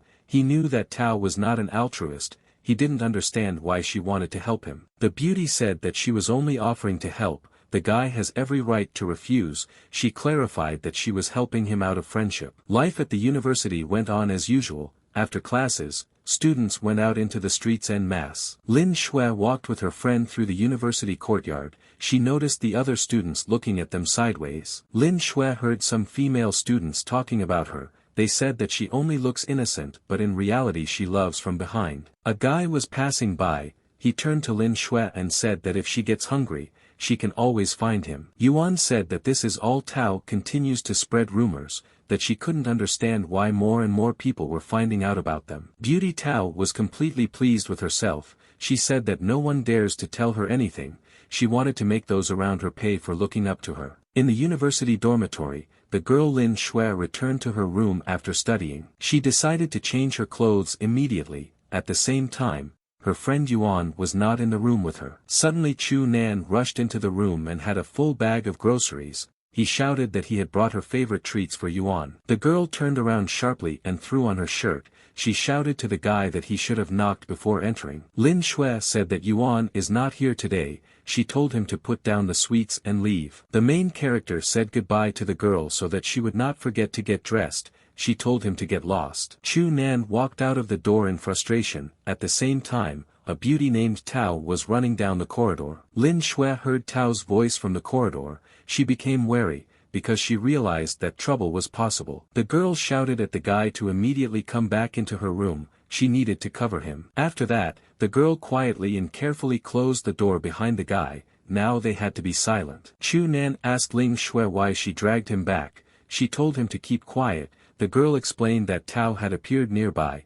If she sees them together again, it's not clear how it could all end. Then there was a knock on the door. Beauty Tao shouted for Lin Shui to open the door for her. She asked if he had brought another guy to him. Tao added that there is no point in hiding something. Everyone already knows everything. The beauty continued to say that Lin Shui is pure and innocent during the day, but at night she shows her true appearance. The main character and the girl stood silently near the door. Tao started screaming for the door to be opened for her or she would knock it down. Chu Nan whispered that the beauty would not know that he was here if he jumped out of the window. The guy rushed straight to the window. The girl told him to wait, but it was too late. Chu Nan jumped. At the same time, the beautiful Tao kicked down the door. She entered the room with a determined look. She thought she had caught Lin Shui in the act. Tao walked around the room. She saw only one girl. The window in the room was open. The beauty shouted loudly and rudely. She asked where the guy was and why Lin Shui was here alone. The girl calmly replied that there was no one here.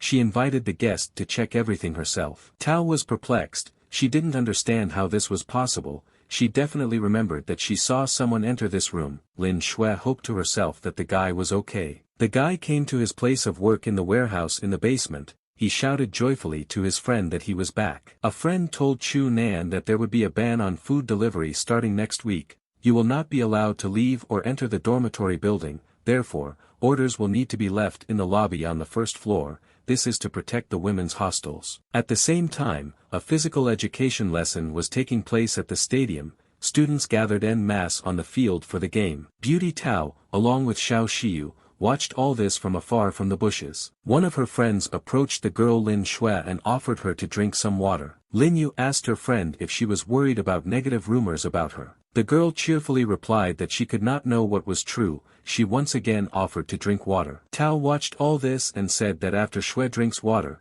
she will go to the toilet, then the beauty will call Chu Nan and tell him to go there, then Tao herself will go there and film them. The guy told her that Xue's reputation was already at rock bottom. The beauty's plan can further worsen her situation. Tao began to explain passionately. She said that the worse the girl's reputation, the less people will approach her. The beauty will have more opportunities to catch Lin Xue when she is most vulnerable. Xiao Shiyu said about his cunning plan that he could record a video of Chu Nan doing trading, and after this he won't be able to stay here. The beauty and the guy hid in the bushes. They realized that they now only had to wait for their plans to be fulfilled. After some time, Lin Xue ran from the stadium straight to the toilet. Tao noticed this. The girl told the guy to place an urgent order on his phone and then Chu Nan would arrive in less than an hour. Xiao Shiyu did just that. Soon the main character approached. He accurately fulfilled the delivery order placed for him. He knocked on the door and said hello. He shouted that he was fulfilling an urgent order for toilet paper. The girl inside thought his voice was familiar. The girl came out of the booth and asked the main character why he was there. She added that she didn't order anything. The guy was surprised. He had an order placed for this place. Tao ran up and shouted that they were finally caught. She also added that Lin Xue is again busy with indecency. The girl was surprised why Tao came here. The beauty angrily replied that she had recorded them on camera and now they could not do anything about it. Lin Xue shouted for Tao to delete the video immediately. The beauty told the girl to try to get her first. The beauty said she can't wait to make headlines on campus tomorrow. She was holding a phone in her hands. Quite unexpectedly, the main character grabbed Tao's hand. She wanted to break free, but could not. The guy grabbed the beauty's hand and began to pull her towards him. She had no strength to resist. Chu Nan pulled the girl towards him by force and grabbed her other hand. She was very scared. Tao threateningly asked what the guy was doing and how he dared to grab her. The main character was silent. Chu Nan reminded Tao that she wanted to try his service. He added that he would give her this opportunity right now. Beauty Tao started screaming at the guy to let her go. He continued to hold her hands. The main character continued to hug the beauty to himself. She was very taken aback by this. Chu Nan grabbed the girl's back with his hand. She still didn't understand what he wanted from her. Tao looked at the main character with frightened eyes. She no longer had the strength to resist in any way. Chu Nan rudely ordered the girl to sit down. He sat her down on the toilet lid in the stall. The main character strictly ordered her to sit and not move at all. She agreed with fear and did so. With a confident movement, Chu Nan took off his shirt. The beauty looked at him in fascination. The girl said cheerfully that the guy couldn't scare her with anything. This won't surprise her. At the same time, the guy threw his shirt at the girl with all his might. She got scared and waved it off. Then the guy began to take off his shirt. He had a nice and muscular young figure. Chu Nan stood bare-chested. Tao sat spellbound and remained silent. She didn't know what would happen next. The beauty shouted that the guy had six-pack abs. This caught her attention. The guy suddenly put his hand on the girl's shoulder. This made her even more scared. The main character brought his head close to the beauty's face. She was completely frozen in anticipation. The girl closed her eyes. She prepared her lips for a kiss. Tao didn't worry about anything anymore. The beauty did not wait for a return kiss. She only heard an incomprehensible and suspicious click. Tao saw that the guy took the smartphone in his hand and was taking pictures of himself next to her in the toilet stall. After taking a couple of photos, the guy got dressed and said that it was a good photo. The girl was simply petrified by this. The main character asked Tao how she liked the photo. Has she lost the desire to spread nasty things about Lin Xue? Having gathered her thoughts, the girl shouted that she had done nothing. This guy undressed himself and took a picture of her. The guy said that it doesn't matter anymore. He asked the beauty if this was not the same as if she had spread slander about Xue. Tao thought for a long time and fell silent. She now understood the guy's plan and what he wanted to tell her with all this. The main character told the girl that she should write an explanatory note indicating that Lin Xue was not guilty of anything. Chu Nan added that if he finds out that Tao is again preparing nasty things against him, then the girl will face real consequences. After that the guy didn't say anything else. Beauty Tao left the toilet room in disappointment. She walked in complete confusion. She felt overwhelmed. Xiao Shiyu was waiting impatiently for her in the bushes. As soon as the beauty approached, The guy asked her how everything turned out for her. She just remained silent in response. After some time, Tao shouted that she would remember this to Chu Nan. Anger and thirst for revenge shone in her eyes. At the same time, Meng Meng and Ming Shui were sitting in the office in the skyscraper. They were busy with work and business. Ming Shui ordered her subordinate to gather all the company's shareholders. The girl asked if the boss wanted to hold an emergency meeting. Men reminded me that her boss worked overtime for a couple of days. She hasn't even slept since yesterday. She advised Ming Shui to take a break. The boss said she was fine and there was no need to worry. She added that many companies are competing for this project and their time is running out. Approaching the window, Ming Shui continued to say that this project is connected with the future fate of the company. Also related to this project is whether her father can continue to lead this company. A meeting of directors was taking place. Ming Shui sat at the head. She said that for this European business group project they have revised a new plan. The boss said that the plan should be distributed to everyone who wanted it. She clarified that time is running out, so she hopes everyone has something to offer. Suddenly the door to the meeting room opened very sharply. Someone entered it very quickly and confidently. There was a dissatisfied murmur at the table. The meeting participants indignantly asked who came. They clarified that they had a meeting here. A young guy walked through the hall. He was dressed very fashionably and stylishly. He confidently approached the girl. A guy in an office suit came up and greeted Mingyu and told her that they had not seen each other for a long time. Ming Shui asked her uncle to introduce the guest to everyone present. He agreed. The uncle introduced Director In Kai Yang to everyone present. Head office sent him here to be responsible for the entire plan of the European Business Group. In the future, the European Business Group's project will be entirely the responsibility of the mining director. The guy approached Mingyu and told her to go and rest. He promised to take care of everything. Men was very indignant. She couldn't understand why her boss agreed to all this. Ming Shui told her subordinate to come with her. The girl wanted to be very indignant. Men told the boss,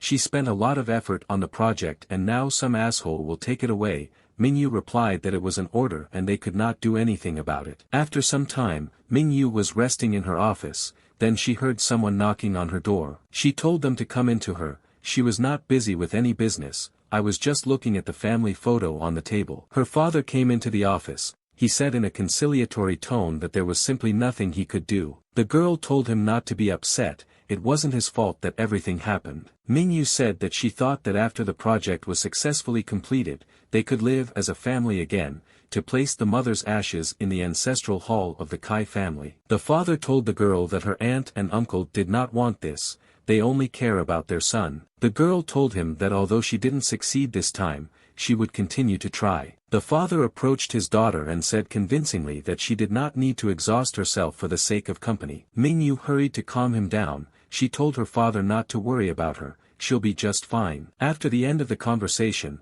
the father said that he needed to drive away. He advised his daughter to have a good rest. The man left her office in a negative mood. He was upset that he couldn't help her. The father remembered his late wife. When his daughter was born, he promised his wife that he would protect her, but because of him, she was repeatedly harassed by her family. The father thought to himself that this could no longer continue and he decided to find a method to help her. The father stood and silently looked at his phone in the corridor. Men approached him quietly and unnoticed from behind. Men stood there and thought that because of the current situation, all the workers in the company were depressed. She was worried that Mingyu was feeling uncomfortable. The girl thought that she should find a way to make Min feel better. She decided to ask Chu Nan to bring various delicacies to liven up the atmosphere. After some time, the main character arrived at the company office. It was a large, tall building with a large number of employees. Chu Nan could not take the elevator because the car stopped at the highest floor and did not go anywhere else.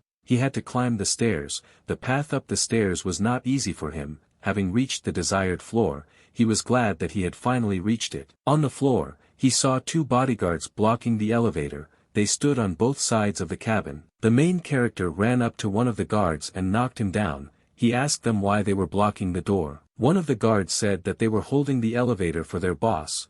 They have been waiting for him for a very long time. A guy in an office suit just approached from behind. The guy sternly asked what was going on here. He did not understand Chu Nan's actions and aggression. Near the elevator, the main character met with the young boss. they looked at each other for a long time and studiedly. Men approached them. She turned to the boss and, pointing at Chu Nan, apologized and said that he simply did not see the world. They went in different directions. Men led the guy to Ming Yu's office. The boss went about his business and called the main character a stupid person. The girl took Chu Nan with her. She hastily explained to him that he should never contradict his boss. Chu Nan said quietly to Meng that the guy they just saw wanted to kidnap Ming Xue. Ming Xue was sitting in her office. She no longer had the strength to work. She recalled her recent conversation with her father. Men opened the door. She invited the main character to come into her office with a smile. The boss was surprised. She didn't expect the guy to come. She asked Chu Nan why he was here. Meng hurriedly explained that it was she who called the guy so that he could come here and help Ming Xue rest and relax. The boss said in an official voice that she could not start resting until she had settled all matters. She needs to find out how the guy was able to get after the leader today. She suspects that one of her relatives is behind this. Men said she was starting to get angry. This project was an opportunity for Ming Xue to prove that she was worth something to the family, but her father doesn't want to do anything. Chu Nan was consuming food from the bag at this time. He said quietly, confidently and calmly that he could help. Men asked the main character in surprise what exactly he meant. The guy was silent and thinking. The main character imagined himself as an invincible ninja and said that he would kill his opponent silently. Meng got angry and told Chu Nan not to talk nonsense. She added that everything is serious here. The guy agreed. Chu Nan asked the pensive Ming Xue whether this whole project rests on her. She answered completely in the affirmative. The main character said judiciously that if he were that guy, he would finish this project as soon as possible. Ming Xue was struck by a guess. She began to understand something. The girl repeated to herself that the guy's interest would be to finish faster. The girl fell completely silent. She was lost in her thoughts. Now the situation looked different for her. She reflected that she had never thought about events in this way. She always inherited at the direction of her family and did not even try to disobey. She decided to actually do something. Ming Xue finally said that it makes sense. She added that there may be problems with some family members. Men told her boss that they would not let her snatch the company. If Ming Yu becomes the leader again, then she can then return to the family and everything will be as before. Men was very happy. She thanked the main character and said that Chu Nan, in her opinion, is very smart. Ming Xue told her father about her proposals. He didn't like it and said it was impossible. Men turned to the chairman and said that if nothing works out, then the project will be lost tomorrow. Meng added with excitement that Ming Xue is very capable and she will definitely cope with everything successfully. The father said judiciously to the girl that the point was not at all that he did not trust her in anything. The chairman said that there are a lot of people waiting to expose themselves to ridicule. If they start fighting them now, there will be no turning back. Ming Xue told her father that she understood his concerns, but if he did not take any measures to stop Kai Yang, then very soon the entire company would come under his control. In such a situation, they should only take risks. Ming Xue finally said that in a family only the result is valued, and everything else is secondary.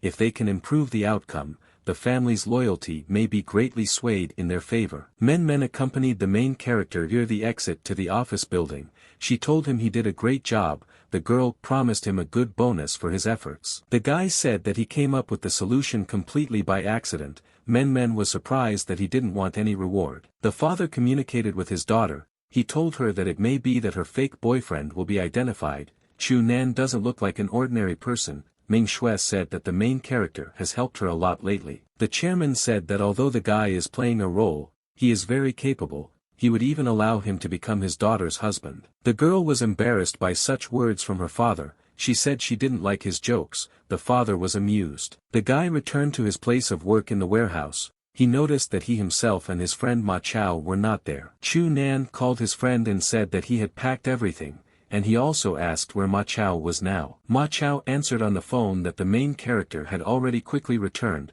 He thought that Chu Nan would be late, so he went and looked at the house with Zhou Yuan. The main character was very amazed. He did not believe that his friend went to look at the house with a girl named Yuan. He asked what their relationship was. Ma Chao told the main character not to talk nonsense. He explained that his store was almost invisible due to the university building. For this reason they decided to look at where they could move. He decided that Yuan could help him well. Chu Nan completely calmed down and now everything became absolutely clear to him. he finished his phone call. The city plunged into autumn, and the main character walked through the streets in search of the right address to meet a friend. The guy was walking down the street and looking for the address that Ma Chao had indicated. He knew for sure that it was somewhere here. He approached a small building, he saw his friend next to the building and he called him. Ma Chao was cheerful and full of optimism. He told the main character to come to him now. He led the guy to the building and said that although there were no residents here, it was located next to the university.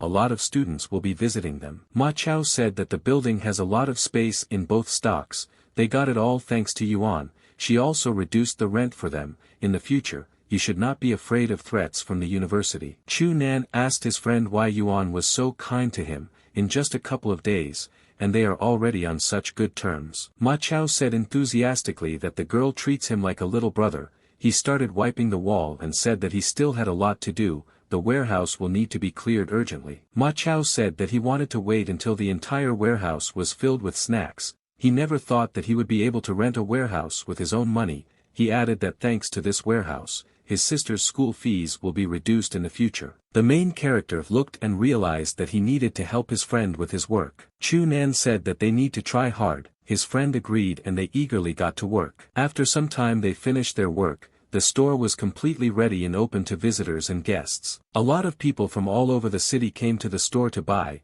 Ma Chao was very happy with his success. He greeted everyone and invited them to come in. He was very happy that his efforts were not in vain and the store finally opened. Ma Chao stood behind the counter and served customers. He was very happy that so many people came. Chu Nan told him that a number of goods had already run out. He decided to go and get more from the warehouse. At this time, Lin Shui was walking carefree on the street with her friend Yuan. During the conversation, she asked Yuan why she decided to help Ma Chao. Is she on good terms with him? At this time, the girls approached the store where Ma Chao worked. They looked at him as he stood behind the counter and thanked everyone for their purchases. After thinking a little, Yuan said that the guy works a lot and for this reason she decided to help him. Yuan suggested that her friend go to the store and buy some snacks. She agreed. Then a group of guys approached the store. They first passed by and then decided to go inside. One of the guys saw Lin Shui inside. She was just choosing what to buy for herself from food. The guy suddenly and unexpectedly ran up to the girl. She was surprised. He asked what she was buying for herself here. The guy came up and told her to take whatever she wanted and then he would pay for everything. The girl thanked her and refused. The guy invited her to go to his house. He said that he has a pastry chef at home who prepares elegant desserts. His desserts are much tastier than store-bought snacks. He began to pester everyone more rudely. He told the girl that she would definitely like it. She still refused. Unexpectedly, Yuan intervened in the situation. She helped her friend free herself from the guy by force. Yuan told the guy that she had warned him never to pester Shui again. The guy got angry. He said that he was not interested in the girl's status, so that she doesn't think that he's afraid of her. He called the girl's father a pathetic dog bed. Yuan angrily asked him what he had just told her. She felt insulted. The guy repeated that the girl's father is a pathetic mongrel who should always obey his father. The guy described in words how the insignificant and powerless father of the girl Yuan completely obeys his father. Yuan couldn't stand it anymore. She hit the guy in the face with all her might. He fell to the floor. The guy was very surprised. He asked the girl very angrily how she dared. Rising to his feet, the guy asked the girl again how she dared to slap him in the face. The store owner intervened in the conflict. He came up from the side and bravely stood between the guy and the Yuan. The girl was surprised that Mao Cho came to her defense. He told the guy who boldly passed by that it was forbidden to hit girls. Visitors to the establishment gathered around. They agreed with the owner. Someone shouted at the guy that he was using his father to control others. The guy was silent and became more and more irritated. After a short pause, he shouted at the owner to move aside. Ma Chao stood scared. He didn't know what to do. The guy was getting ready to hit him over the head with a chair. The guy shouted for the last time to Ma Chao to get out. The owner stood still. He had already raised his hand. But still, the owner of the establishment was not hit in the head with a chair. The main character came to his aid in time. Ma Chao was very happy. He said that he came as soon as he could. Chu Nan asked what the net was, pointing to the guy who had come. Chu Nan grabbed him by the clothes and lifted him off the ground. The hooligan who came demanded that the main character let him go. The bully turned to his friends. He asked why they were standing and demanded that they help him immediately. The accomplices rushed to their leader. they ran confidently and were eager to help him. The main character stood calmly, he was ready for a fight, he was still holding the leader of the hooligans by the collar. Chu Nan realized that it was time to act. He beat the guys who ran up with all his might and scattered them around. The main character asked Ma Chao what was going on. He asked whether the guys who came were creating any problems for him. The owner of the establishment said confidently that everything was fine and nothing serious had happened. Yuan addressed the bully by name, she named him Qin Yuliang. She said that this was too much because he wanted to hit the girl. She told him to get out of here. Suddenly, the voice of the beautiful Theo came from the side. She shouted loudly to the entire hall for Lin Shui to catch. Next, Theo took and poured tea from her glass onto Lin Shui's clothes. She suffered greatly from this. Yuan walked up to her friend and asked her if she was okay. She answered that no. The beauty feigned an apology. She explained that her hand simply twitched. She still had the glass in her hand. Tao said that she was sorry that her milk tea was destroyed. She said she would buy another one later. The main character intervened in the conflict. He asked the beauty what she was doing. He reminded her of what he had told her. Tao asked the guy what was wrong with him. He becomes very fierce as soon as he sees her. She explained that someone pushed her. The beauty burst into tears. She told the guy that he was always angry. She asked why he hated her so much. The guy calmed down. Tao told the main character that she wants to pick up the beaten hooligans. She said that these were her friends and she needed to help them. When the beauty left, she thanked the guy and said that she would teach all the beaten guys good manners. The leader of the hooligans asked Theo what she was doing here. He remembered that she had called him before. The beauty showed complete innocence. She said she just wanted to take a walk here. Theo thought to herself that she deliberately lied to Chen so that he would come and understand the noise in the supermarket. After such a fuss, few people will go buy anything from Ma Chao. The main character asked the store owner if everything was okay and if anything hurt. He replied that everything was fine, just a small bruise. Ma Chao said annoyed that it was too bad that the customers ran away because of all this commotion. Yuan stood behind him. She told him that he didn't need to think about business right now.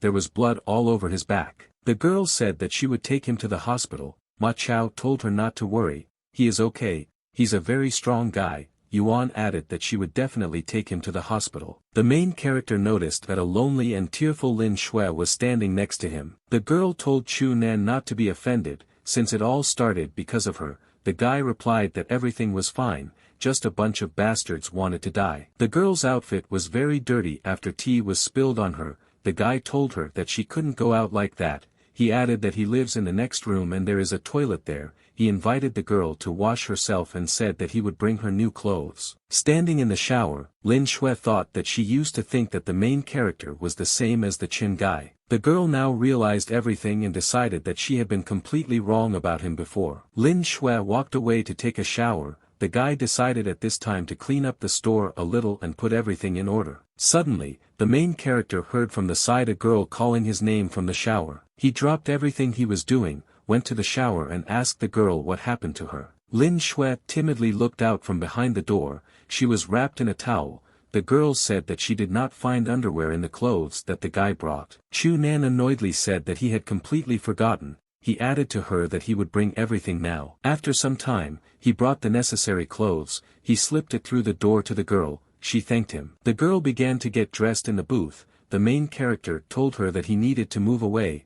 If she needs anything, she should just call. The girl was putting on her trousers while standing on the wet floor. At the same moment, she suddenly slipped her foot. The guy heard a noise and immediately felt something was wrong. He returned quickly to help the girl. The girl was falling and wanted to grab the door, but didn't have time. Chu Nan was already standing next to her. Chu Nan managed to grab the girl, Lin Shui.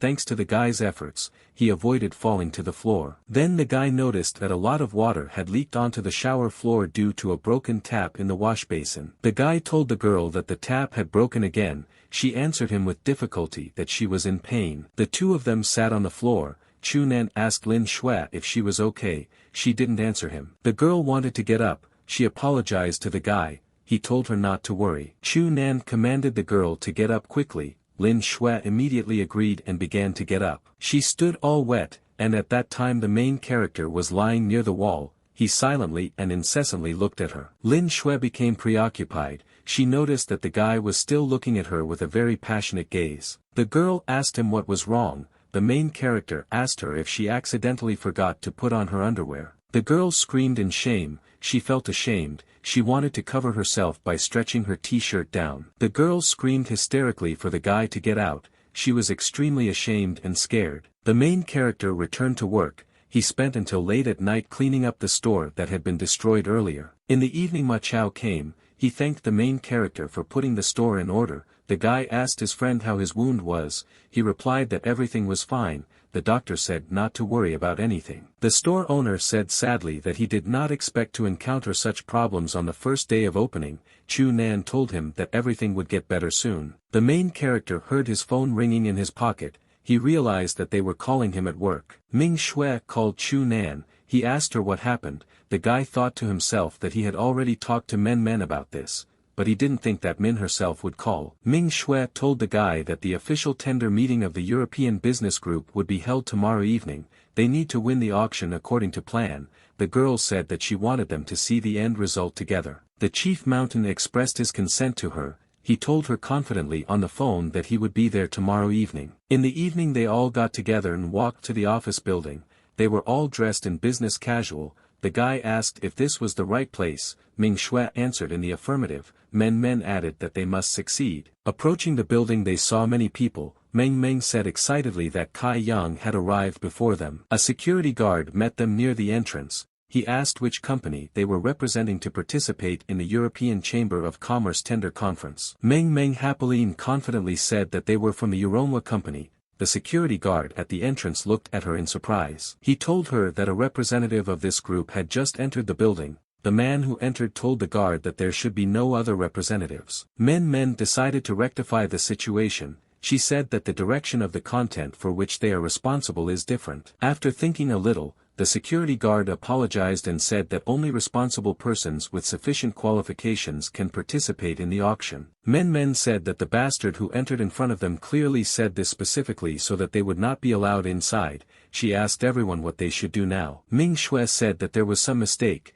She said that she would call her father so that someone could let them inside. Men, with a voice full of tragedy, said that it was already very late. They won't be able to get inside. The girl pointed to a large clock inside the building. She added that there were only 5 minutes left before the start. The main character, surrounded by his companions, stood near the entrance to an office building. Men kept repeating what they should do. Chu Nan thought about it. He told the girl not to worry and he would definitely come up with something. A minute later, the guy approached the guard near the entrance. He took it out of his pocket and gave him some kind of card. At the same time, the guard ran inside the building. Men asked what card he gave him. Chu Nan answered her that she would see soon. Behind the front doors, someone was arguing very strongly among themselves. This went on for several minutes. The door opened and a guy in a business suit ran out. He was very scared and excited. The guy approached Chu Nan and told him a terrible mistake had happened. The main character replied that it was okay. The guy launched them all into the building.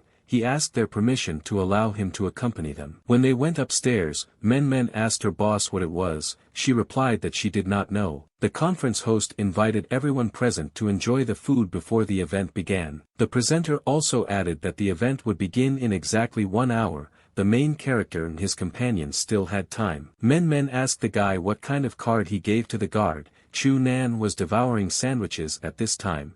He asked her if she really wanted to know. Men confirmed her desire. She looked at the guy carefully and even with some suspicion. The main character answered her that he just had some kind of business card. He said that once he passed by a guy who looked important, and a business card fell out of this guy's pocket. Chu Nan further said that he came up with the idea of giving this found business card to the guard. The girls listened to him in surprise. Ming Shui was silent. Men asked the guy if he was a thief. The guy continued to eat at this time. The main character, as if nothing had happened, repeated that the business card fell out of the guy's pocket and there was no theft. He thought to himself that it was impossible for the girls to find out that the business card belonged to him. The presenter said that all participants should now go to the conference room in the eastern part of the building. The crowd of people gradually began to move towards the door. They were heading to the conference room. The main character and his companions sat down in their places. The presenter thanked everyone present for taking their time and coming to this evening.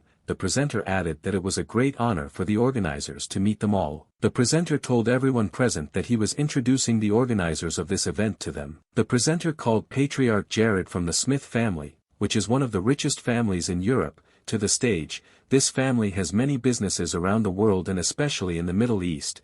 It is there that the family monopolizes a large volume of crude oil imports and exports. Men slyly told the main character that the blonde foreigner has a business in the Middle East. Chunan's family lives there, so the guy should know him. The girl reminded the main character that he had previously said that his family was involved in the arms trade. Chunan said calmly that the foreign businessman's family lives in Europe. He may not even know him. Men noticed that the main character was wearing glasses. She asked him why he did this. The guy said that the light on stage was very bright, so he put them on. He thought to himself that the foreigner on stage should not recognize him. The presenter turned to the guests and told them to place their business plans in a special box on the stage. Then Mr. Jared and his assistants will review the proposals one by one. The presenter then said that Jared would choose a company that would become his partner. Ming Xue was holding an envelope with her proposal in her hands. Men told her to go on stage more boldly. The girl walked up onto the stage and boldly dropped the envelope into the box.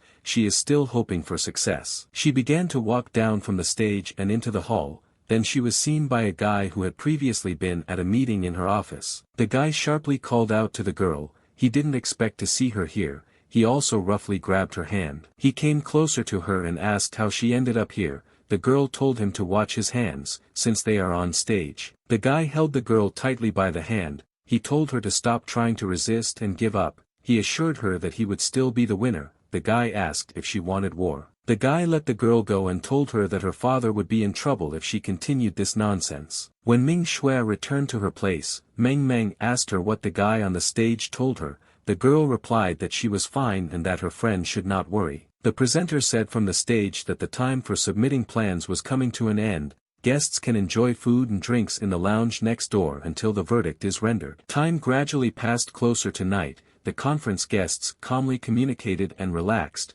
They were waiting. Ming Xue sat alone on the sofa. She thought about how her plan would still win in the end. Men and the main character approached her. She was offered something to eat. Ming Xue replied that she was not hungry. Men told her boss that she didn't need to be so nervous since she had already done everything necessary. She also added that the boss's plan is the best and that they will definitely win this tender. Chu Nan took a small piece of cake on his fork. He brought it to Ming Xue's mouth.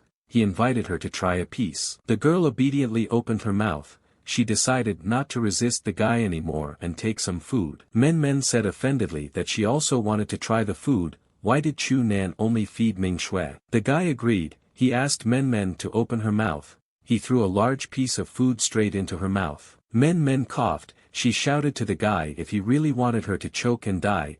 He replied that she did not need to be angry since he fed her. Then Men took the whole cupcake and hit my boyfriend in the face. They all cheered up. Ming Xue told her assistant to calm down. A guy from the stage was watching the main character and his companions. He thought to himself that he was very tired of them. The presenter called everyone to the stage. He thanked the guests for their wait. Everyone was waiting for the results. The presenter began to say that after careful selection, Mr. Jared would like to personally say the result. Jared took the microphone and greeted the audience. He said that everyone present here came up with some pretty interesting ideas, but he cannot choose more than one sentence. Jared picked up the folder from the table. He was preparing to name the winning company. The audience froze in anticipation of the results. He opened the folder and began to read. It was very quiet in the hall. Everyone really wanted to know the name of the winner. Then Jared's voice sounded and he named the company Untitled. Ming Xue was surprised and Chu Nan was happy. The spectators jumped out of their seats.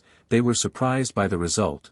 They clapped and congratulated him on his victory. Then Kai Ming suddenly stood up. People nearby enthusiastically applauded him for his victory. He thanked everyone around him and said thanks to everyone who supported him. He was ready to receive the reward. The presenter was surprised. He saw that there were two people standing in the hall. It was Ming Xue and also Kai Ming. Jared looked and didn't understand why the two of them stood up. He had to decide who to give the victory. Ming Xue turned to him and said that the folder he chose belonged to her. There was a noise in the audience. people did not understand why Tsai Ming stood up the same way. The girl continued to say that the Uronwa company is currently under the complete control of Saiminga. Kai Ming sat and listened to her carefully. He wondered if the girl really wanted to change the result. He decided that Ming Xue would not be able to accept defeat. The presenter asked that if there are two winners, which of them will sign the cooperation agreement. Tsai Ming said that he is currently the executive director of Uronwa.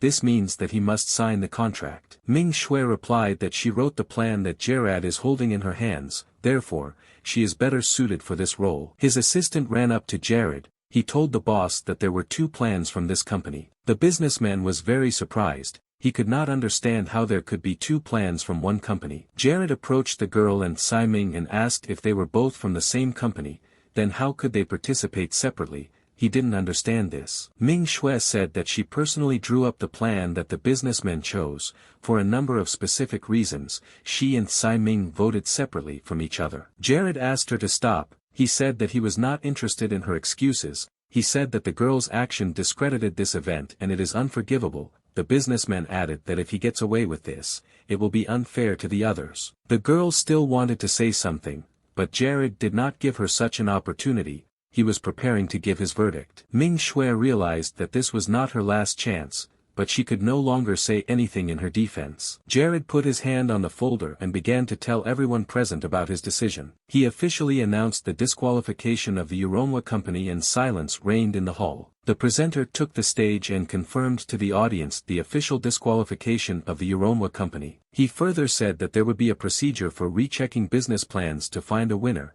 He asked to wait. There was a dissatisfied noise in the hall. The participants did not understand why they had to wait from behind Uronwa's office. Men told her boss not to be upset, they could still come up with something. Ming Xue replied that everything was useless and they lost. The girl sat and thought. Dark thoughts visited her. She realized that Tsai would transfer all the responsibility to her. Ming Xue looked at her opponent and realized that even her father could not help her in such a situation. 7. The girl resigned herself. She realized that this was the end for her. All her efforts went down the drain. After some time, the presenter entered the stage. He apologized for the wait and said that Gerard was ready to announce the result. The businessmen said that after a detailed check, they were able to choose a plan.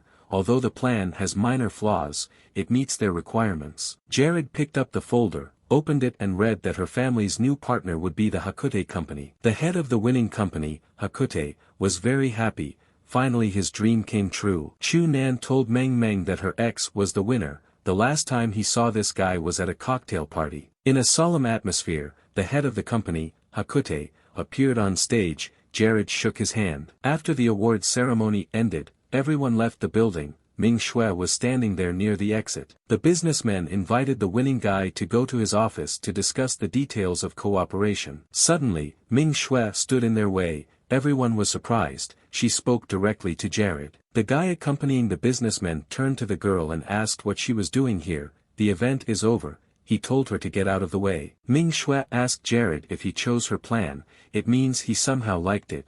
She asked to be given one more chance. The businessman told her curtly that no matter how good her plan was, he could not cooperate with a company that was plotting behind his back. This isn't the first time he's seen schemers like her. Gerard ordered his guards to get the girl out of his way and they immediately began to act. Ming Xue still had hope. She shouted to the businessman that she was not a fraud and asked him to listen to her again. Men decided to intervene in the matter. She shouted menacingly and asked who called her boss a fraud. She added that if a businessman does not know all the truth, then how can he judge? Gerard was slowly starting to lose his temper. He said that this had nothing to do with him. He asked the girl if this is how company employees should behave. He told them to get out again. Security began to take the girls away. Men screamed for the guards to get away from her. Ming Xue asked the guards to stop. The main character appeared from behind. He grabbed the guards' hands and freed his girlfriends. The girls were amazed by the appearance of the guy. The main character told the guards to leave. He needed to say something. The guy realized that there was no point in hiding. He took off his glasses. He asked the businessman if he behaved as a gentleman should behave. Gerard was very surprised. He never expected to see the main character here. The businessman was even briefly speechless. Chu Nan, as if nothing had happened, approached the businessman and said that although this was their first meeting, he did not think that the ladies were lying. he asked to give them another chance. Jared found the strength to agree with the guy's proposal. He thought to himself why Chu Nan was here. The businessman quickly came to his senses. In an official tone, he told the guy that he was right. Jared said he was hot-tempered and adamant. The people around the businessman were amazed by such changes in him. They understood that something had happened but could not understand what exactly. Jared invited Ming Xue to his office for negotiations. The girl happily agreed. She got another chance. They all approached the businessman's office. He invited them all to come to the meeting with him. Meng Meng asked Chu Nan in surprise what just happened. He acted out complete surprise and misunderstanding in front of her. Then suddenly the head of the winning company, Hakute, stopped near the entrance. He glanced at the main character and Men Men. Some guesses arose in his head. Ming Xue held productive negotiations with Jared. After they finished, they left his office. The businessman told the girl at the end of the meeting that after they had discussed their general direction, they could first go home and rest. It's quite late already. The girl thanked him for the opportunity. The businessman saw Chu Nan standing nearby. He gestured to Jared that he should be silent now. Jared happily told the girl that he wanted to apologize very much for his behavior. The main character remained silent. He was glad that his attempt to help the girl ended with success. Chu Nan realized that his work here was finished. It was already a strong night outside, but the city took its own course. The main character Men Men decided to take a walk. The guy said that the liveliness of the city is so mesmerizing that you forget about how you want to eat. Men Men said joyfully that it was finally over. Ming Xue would eventually be able to sleep. The girl remembered the events of the previous evening. She said it was very strange how Jared changed his attitude. Chu Nan told the girl to treat him to a good dinner for his efforts. Men Men agreed with the guy, and she invited him to move on. She decided to distract herself and forget everything. The girl shouted joyfully that they would go to the best restaurants in this city. They moved down the street. At one of the eateries they bought themselves some light food on sticks for a snack and went on for a walk. Then they entered some establishment and were greeted by the owner. The girl said that she was sure that the food here was good. Men Men suggested choosing a seat by the window. Chu Nan looked to the side and saw a suspicious guy with an old woman. The main character came up and heard their conversation. The old woman called her companion Xiaoyu Su and asked if she was too old for him. The guy heatedly asked her if she really thought he was lying. Xiaoyu Su told the old woman that her inner world was much more beautiful than that of any lady. The old woman was amazed by these words. The guy sat next to the elderly woman and thought joyfully that he had finally caught a big fish. He wanted to take all her money from her. To please the old woman, he decided to feed her with his own hands. He asked her to open her mouth. The elderly woman was very happy and flattered by such attention and care for her. She obediently opened her mouth. Suddenly a lady came up from the side. She slapped Xiao Su's hands. The old woman was very scared. The lady asked the guy who the woman next to him was. He was very surprised and did not know what to answer. Xiao Su collected his thoughts and shouted to the woman to let him go. He also asked her how she knew he was there. He asked if she was following him. The woman shouted at him why he no longer needed his wife and children. She said she gave him all her money. He promised her to always be with her. The guy was angry because the woman disturbed him. An old woman came up and asked the guy what was happening here. She was scared. The guy told her not to worry and that he would sort everything out. Xiao Su led the woman outside. He told her not to start.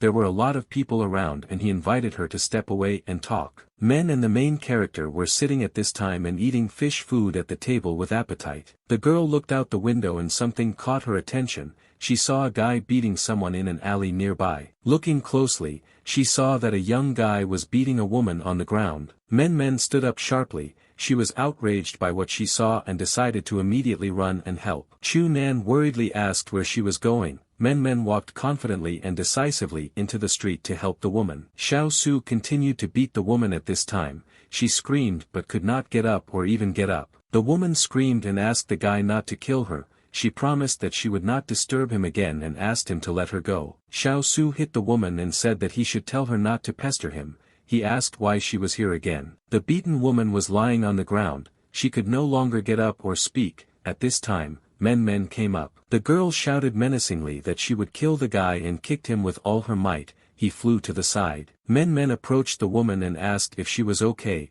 She raised her head with difficulty. Then the woman gathered her strength, stood up a little and shouted loudly to the girl to be careful. Xiao Su approached the girl from behind and hit her on the head with all his might with a stick. Men fell to the ground. The guy was still holding his bruised head. He approached the woman and said that it was her fault. She was the one who brought him problems. Xiao Su prepared to hit the woman again and asked why she couldn't just be obedient. Xiao Su stood menacingly near his familiar lady and Meng. He rudely told the woman that if she tried to find him again, she would not get away with simple beatings. Then the guy heard a noise from the side. It was the main character who came running in time to help the girls. Chu Nan hit Xiao Su in the face with all his might. He fell to the ground unconscious. The main character asked Men how she was feeling. She replied that everything was fine with her and there was only a slight embarrassment. After some time, the main character and the girls returned to the restaurant.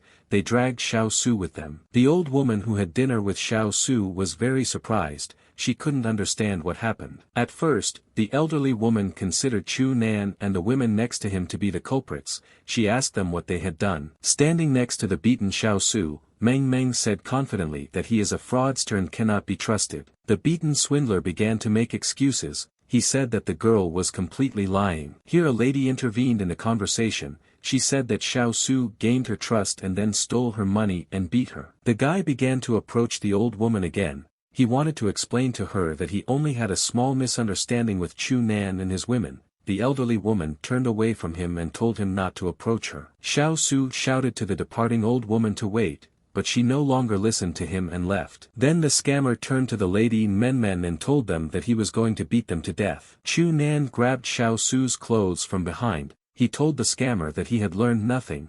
The main character has already called the police and will be at the restaurant soon tomorrow. A little time passed and law enforcement officers arrived. Night has already fallen in the city. Chu Nan and his companion Meng watched in silence as the police took Xiao Su away with them. They saw that because of the late hour, everything in the city was already closed. They have nowhere else to go. The girl stood silently next to the main character. She showed impatience in her appearance and actions. Chu Nan paid attention to her. He saw and understood that something was seriously bothering the girl. Men said quietly that she wanted to write. Her behavior showed impatience. There was no accessible toilet anywhere nearby. They were forced to go around the corner of some building. The main character waited for the girl to relieve herself. After a while he asked her if she had finished. Men told him irritably not to rush her. She also told Chu Nan not to peek and make sure no one comes up. The guy told her that she has a big bladder. She told him not to talk about it out loud. Chu Nan said thoughtfully that it seemed to him that her urine got on his pants. Men was indignant at the guy's question.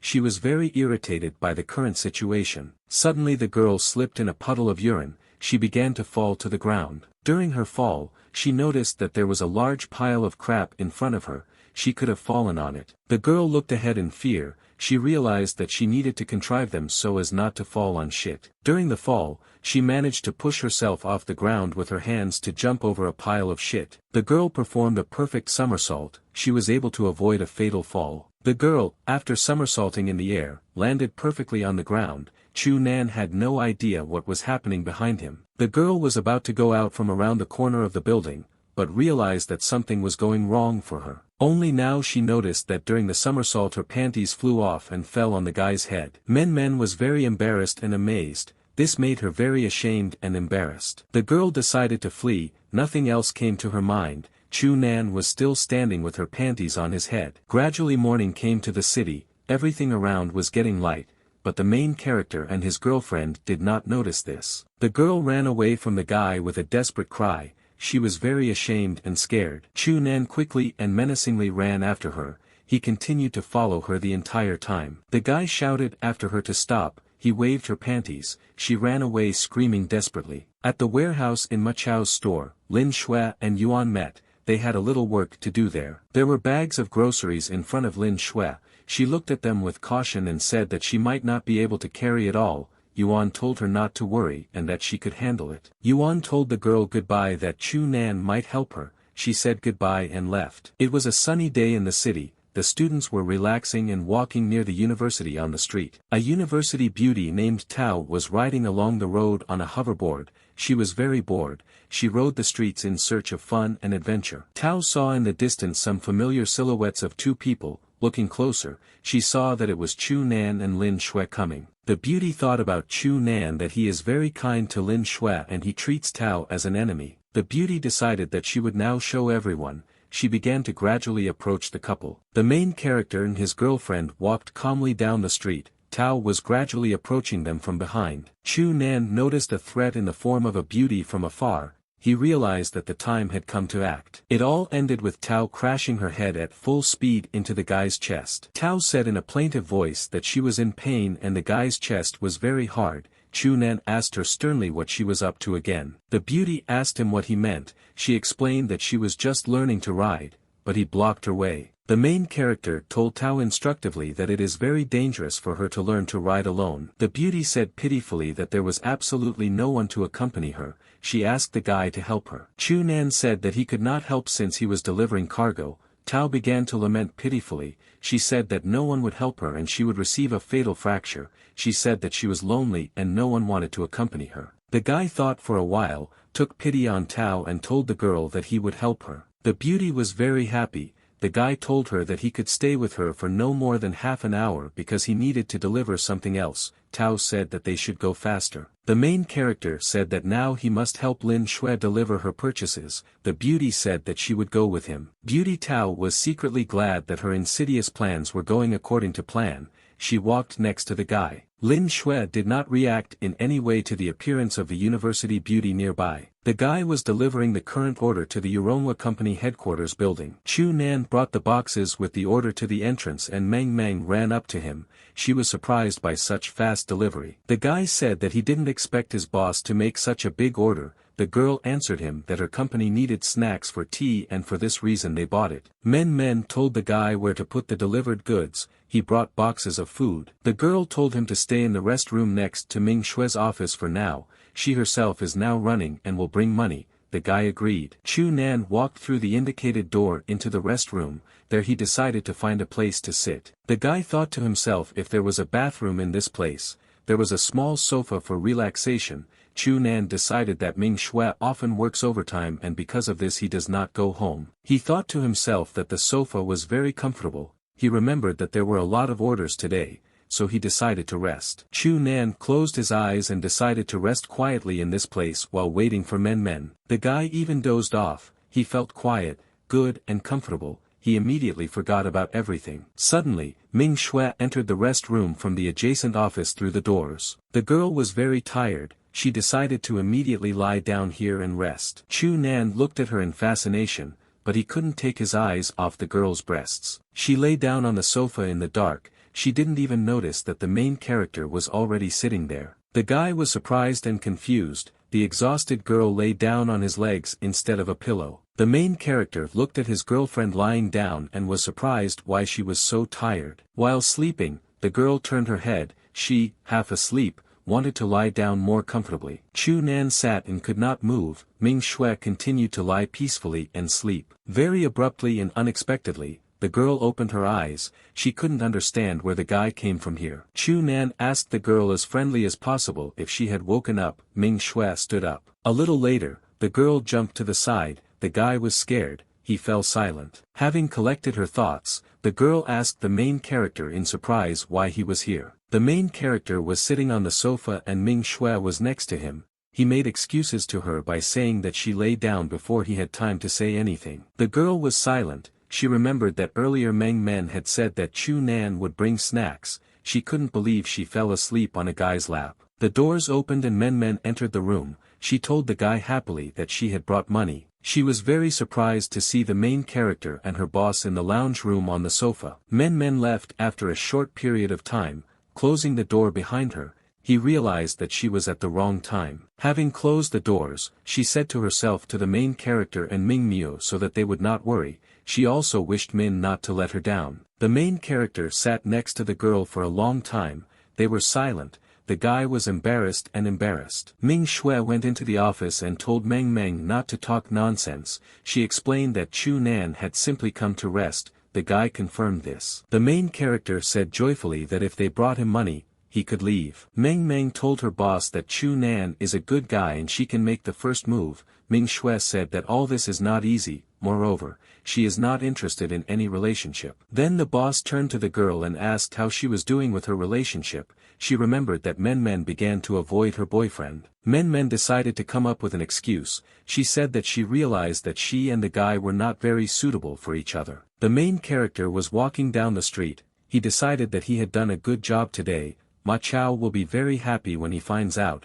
He called his friend. Ma Chao greeted him and called the main character an old man. He also asked if he missed him. Chu Nan became angry. He rudely told Ma Chao not to dare call him old. Having calmed down a little, the main character asked his friend when he would transfer the money to his bank card. Ma Chao answered calmly and joyfully so that the main character would not worry. He said that he lent him some money for urgent use. Chu Nan shouted to his friend on the phone that he took all the money for himself. Because of this, the main character borrowed from others for travel expenses. Ma Chao answered on the phone that the main character has a strong and powerful voice. He said that he would worry whether Chu Nan would die of hunger. The main character excitedly shouted to his friend that he had not said everything yet and that he should not hang up. At the end of the conversation, Chu Nan thought with sadness that he would have to live as he lived. The next day, Chu Nan received a call and was summoned to the company office for an important conversation. The guy was sitting at the table. Sitting opposite him were Meng and Ming Shui.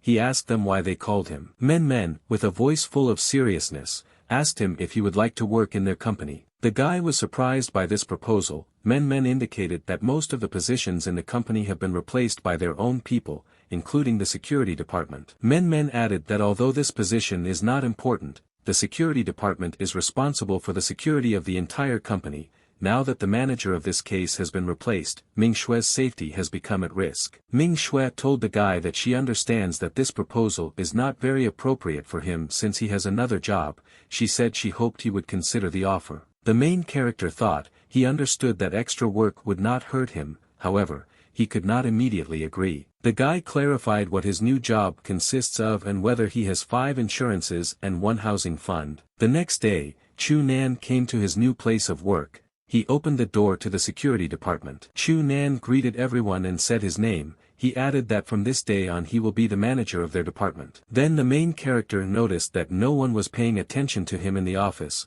People worked and were busy with their own affairs. He walked up to the boss's desk. He was just talking to his wife. He told her that he had to go because urgent matters arose. The boss looked at Chu Nan and told him that he thought that Kai Ming would send someone cool. The boss did not take the main character seriously. Apparently, he was not happy about the guy's arrival. Then the boss told the whole office that some girl had come to see them. All the people laughed. Chu Nan was annoyed. He expected a different reception. The guy realized that it would not be easy for him here. Chu Nan approached his boss and gave him a folder. He said that this was his inaugural document and asked to read it. The boss asked her the seal of the Ministry of Personnel was. He added that Tsai Ming's signature cannot make a guy a deputy general manager. The guy left the security office. He realized that he needed more additional seals in the personnel department. The main character thought that Tsai Ming was able to partially replace power in the company.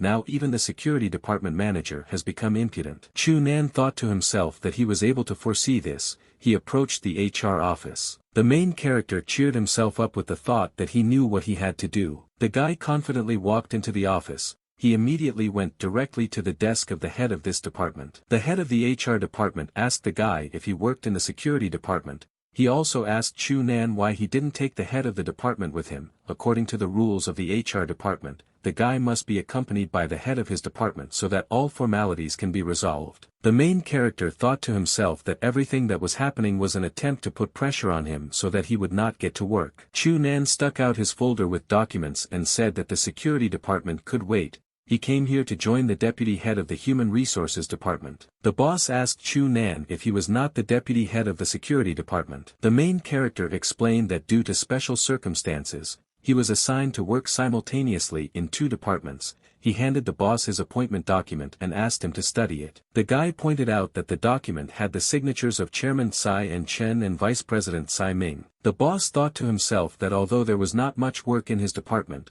this was not a reason to give a newcomer such power. At the same time, the Uronwa branch is headed by Tsai and Cheng as before. The manager decided that if he continued to complicate the guy's life, then everything could end very badly. The manager changed his mood and said that there were no problems with the file. He said that he would report Chunan to the office. The guy replied that the boss didn't need to do that, he will do it all himself. The guy returned to the security department office. He brought his documents to the boss and said that everything was ready. The boss looked at the documents and asked where the seal was. He added that it was the same paper. The main character asked him to wait a minute. He decided to put his stamp on paper. In front of the amazed boss, the guy put his signature on the paper. After that, the guy took out a seal and confidently affixed his signature to the documents with it. Then he took the documents in his hands, showed them to the boss and said that everything was ready. The boss got very angry. He took the documents with his own hand and threw them aside. He grabbed the guy by the collar and asked him why he had decided to make jokes. He said that this would not solve the problem. Chunan realized that the time had come to act.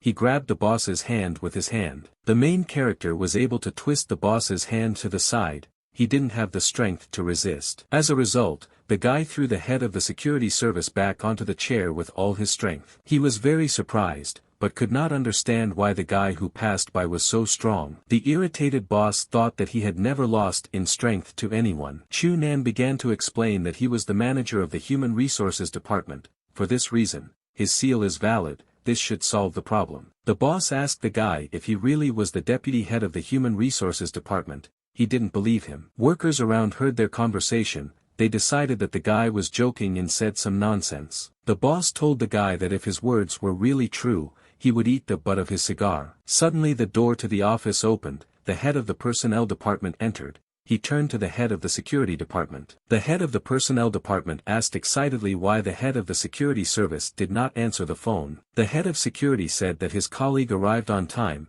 He pointed to the main character and said that he was the deputy head of the personnel department. The head of the personnel department said that this is true and the guy is his new deputy. The mood of the people around changed. The head of security immediately became friendly. Chunan asked him what he said about the cigar and said strictly that he was waiting. The main character once again confirmed that the boss should eat the butt of his cigar. She was just burning out in the ashtray. The boss said that he was joking and the seal has no weight at all. He said that he and Chunan would be like brothers. The surrounding people approached the main character and said that their manager was just joking. The main character said that he doesn't care whether it's a joke or not. He moved the ashtray closer to the boss. The guy picked up the cigar and poured the ash into the ashtray. He was ready to go to the end. Chunan slipped a cigar to the boss and told him to act. The manager was silent. The boss realized that he needed to decide something now. He could not retreat. The people around were silent. The head of the HR department approached the main character from the side and told the guy that he couldn't do that. The main character called the head of the security department named Bao and said that he could not be a windbag. The Bao manager was silent.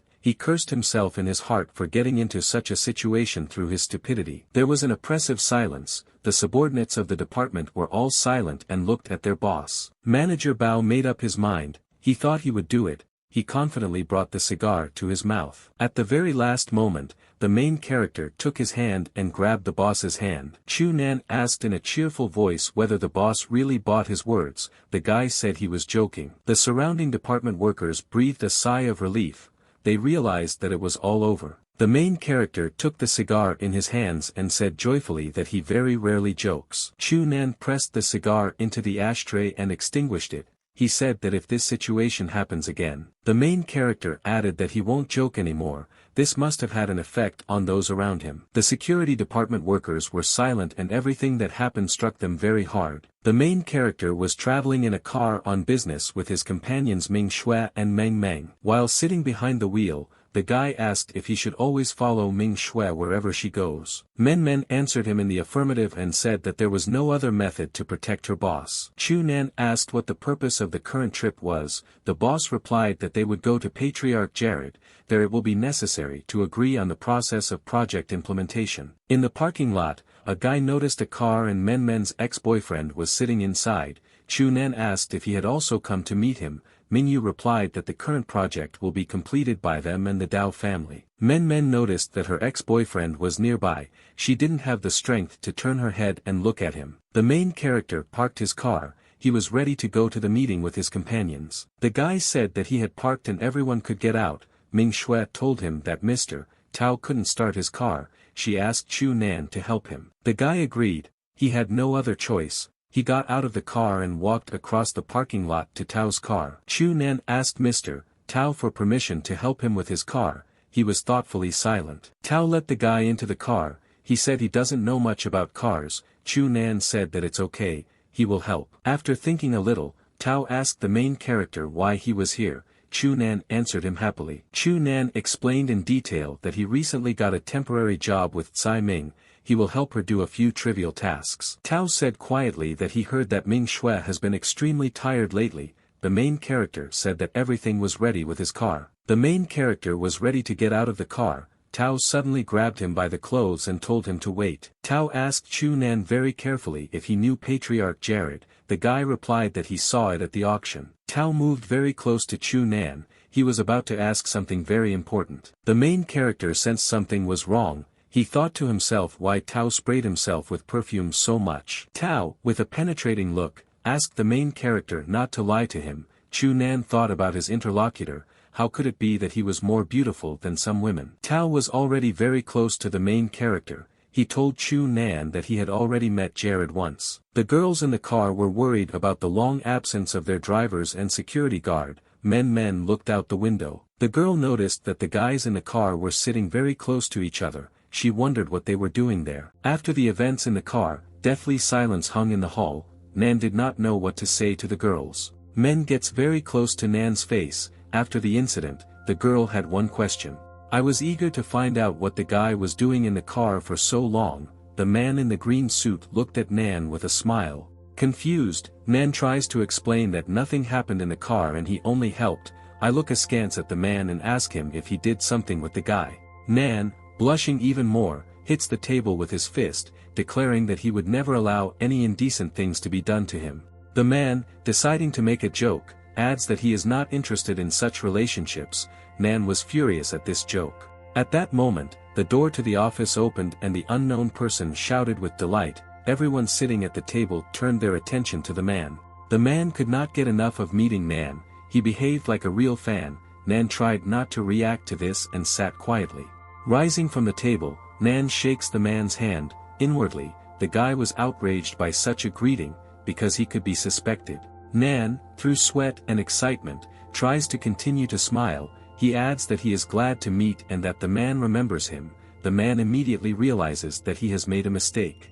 Holding his head, the man laughs loudly and calls Nan gallant. Ming, who was watching this whole situation, was slightly embarrassed. She assumed that Nan was popular among men. After the girl thought about him, Nan suddenly sneezed. As soon as everyone is seated at the table, the conference begins. A man in a white suit presents a plan to build a theme park. The whole hall listens attentively. Due to the scale of the plan, the man in the green suit thought about the possibility of implementation. It was also planned to implement various recreation areas and build a hotel in the center of the park with a beautiful name, the Bright Star of China.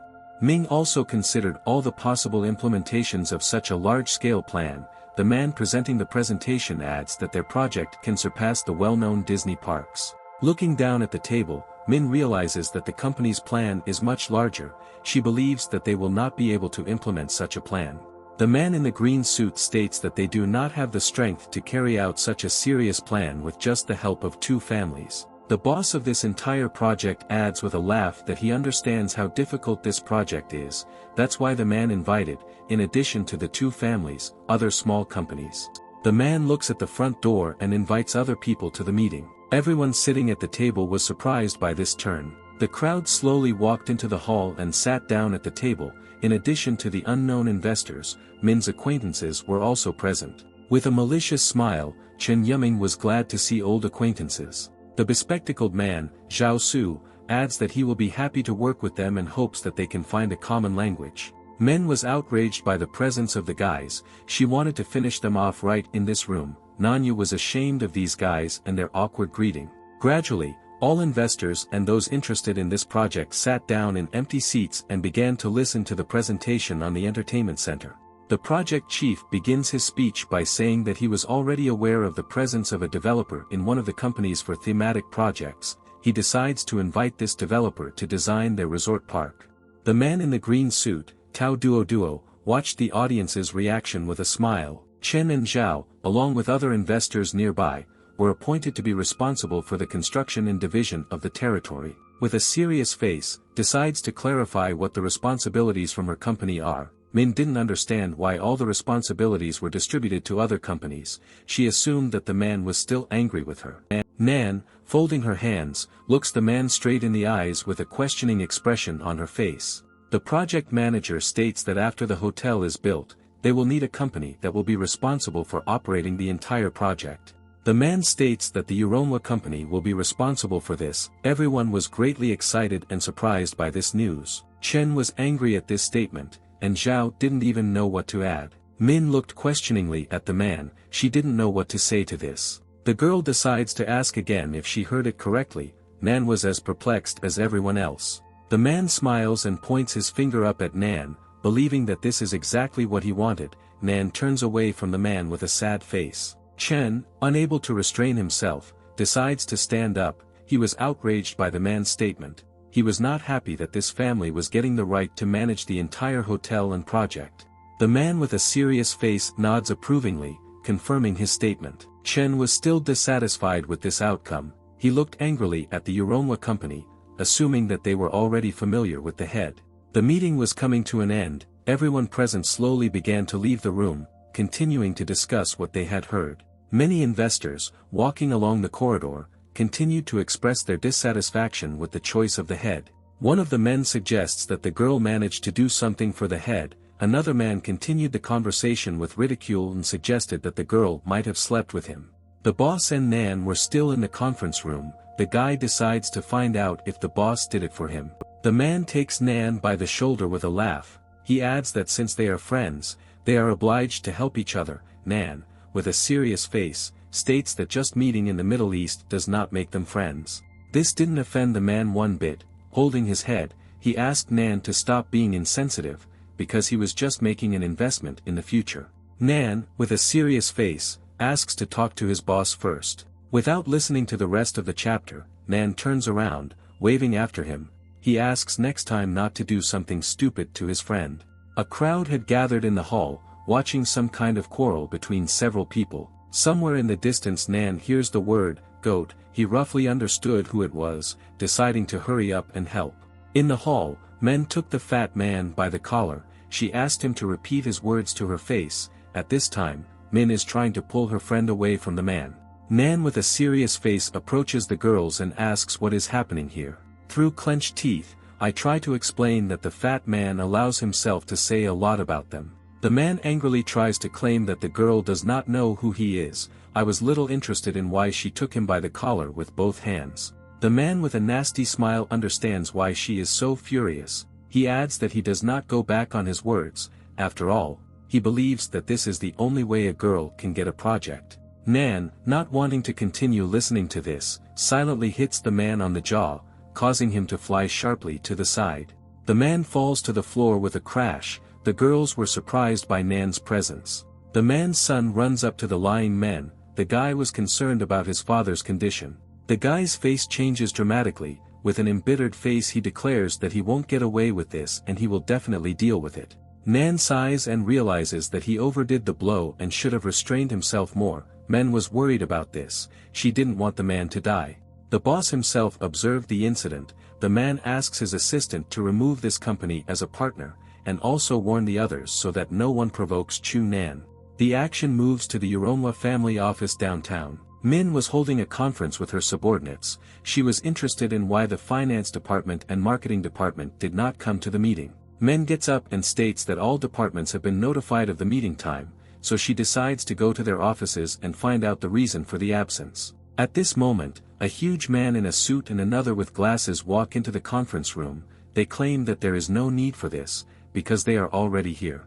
Min was at a loss. She clarifies who these two are. The goon states that at the direction of the vice president, they were moved out of headquarters, adding with ridicule that he suspected that he didn't know the girl, because she only dates men and is not at all interested in such trifles. The girls looked at the new employees warily. The bespectacled man introduces himself as the new marketing manager Dong Hao Ming, and also introduces the newly appointed finance manager Yuan Huijiang. Min was outraged by this transfer of employees. She adds that the contract also stipulated the transfer of management positions. She didn't understand either. Why didn't she receive documents regarding the transfer of personnel? Sitting down with the rest of the staff, Yuan states that it is Vice President Tsai's decision and that this transfer is temporary, so it does not require documentary approval. The goon also adds that Chairman Chi and Chen were on vacation, so Kai Ming is currently in charge of the company. Min was amazed by this. She assumed that they wanted to remove her father while he was on vacation. The thug, accompanied by Hao, discussed the meeting.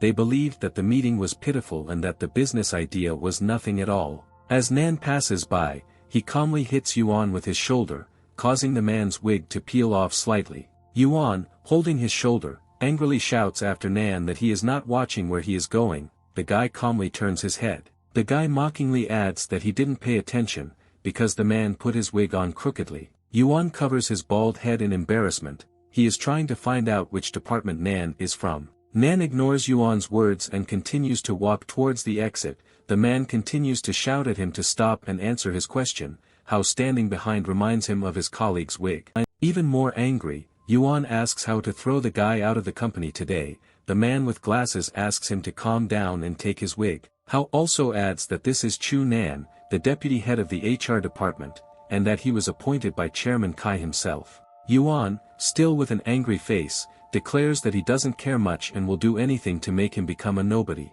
Holding his shoulder, Yuan did not understand what Nan were made of, because his shoulder still hurt. Hao slowly tries to fix the wig on his colleague's head. Arriving at the hospital, the doctor declares that Yuan has a fracture. The man was amazed by this statement. Returning home, Nan could not get enough of how lucky he was with his job, because it was much easier than serving in the Middle East. A couple stood in Nanya's way. The man shouted at the girl, asking what they should do. Nan slowly approaches the couple, offering her help. The man immediately greets Nan, stating that they have a problem. Through tears, the girl declares that Xue Lu has disappeared. Nan looks at the couple questioningly. He couldn't believe what he heard. 3 days ago in the evening, Xue and her friend were walking along the alley. The girl asks Xiao Fan if she is sure that they are going the right way, because a lot of time has passed. The nervous girl apologizes to Xue. She states that her aunt lives quite poorly, which is why she lives so far away. Xue assumes that they took a wrong turn and that is why they are taking so long. Xiao points her finger at the abandoned house. She explains to her friend that they have finally arrived. Xue finds all this strange. She believes that this house is not residential at all. At this moment, her friend slowly moves back. Xue realizes that she was left completely alone. This alarmed her, which is why she began to call her friend. Someone's hand is approaching from behind.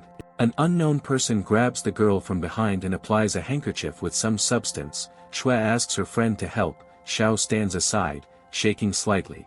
Xue tries with all her might to break free while continuing to call for her friend. The man does not let the girl go. Xiao, pressing his hand to his face so as not to scream, continues to shake to the side. After a while, Xiao is at home. The girl's legs are still shaking from the recent events. At this moment, the door opens, causing Xiao to look at it trembling. These were girls. One of them couldn't get enough of it after a day of shopping. She walks into the room with numerous packages. The girls begin to discuss their purchases, which made Xiao not happy at all. She still couldn't get over the incident. The next day, everyone was surprised by Xiao Fan's new dress, because it was an expensive dress from a limited edition. The girl, embarrassed, states that she didn't care about the price, because she thought the dress was cute. Her friend approached the girls. Xiao felt a little nervous from the girl's presence. The girl was worried about Xue, because she had not returned to the dormitory and her parents did not have her. Xiao, trembling, declares that she did not see the girl.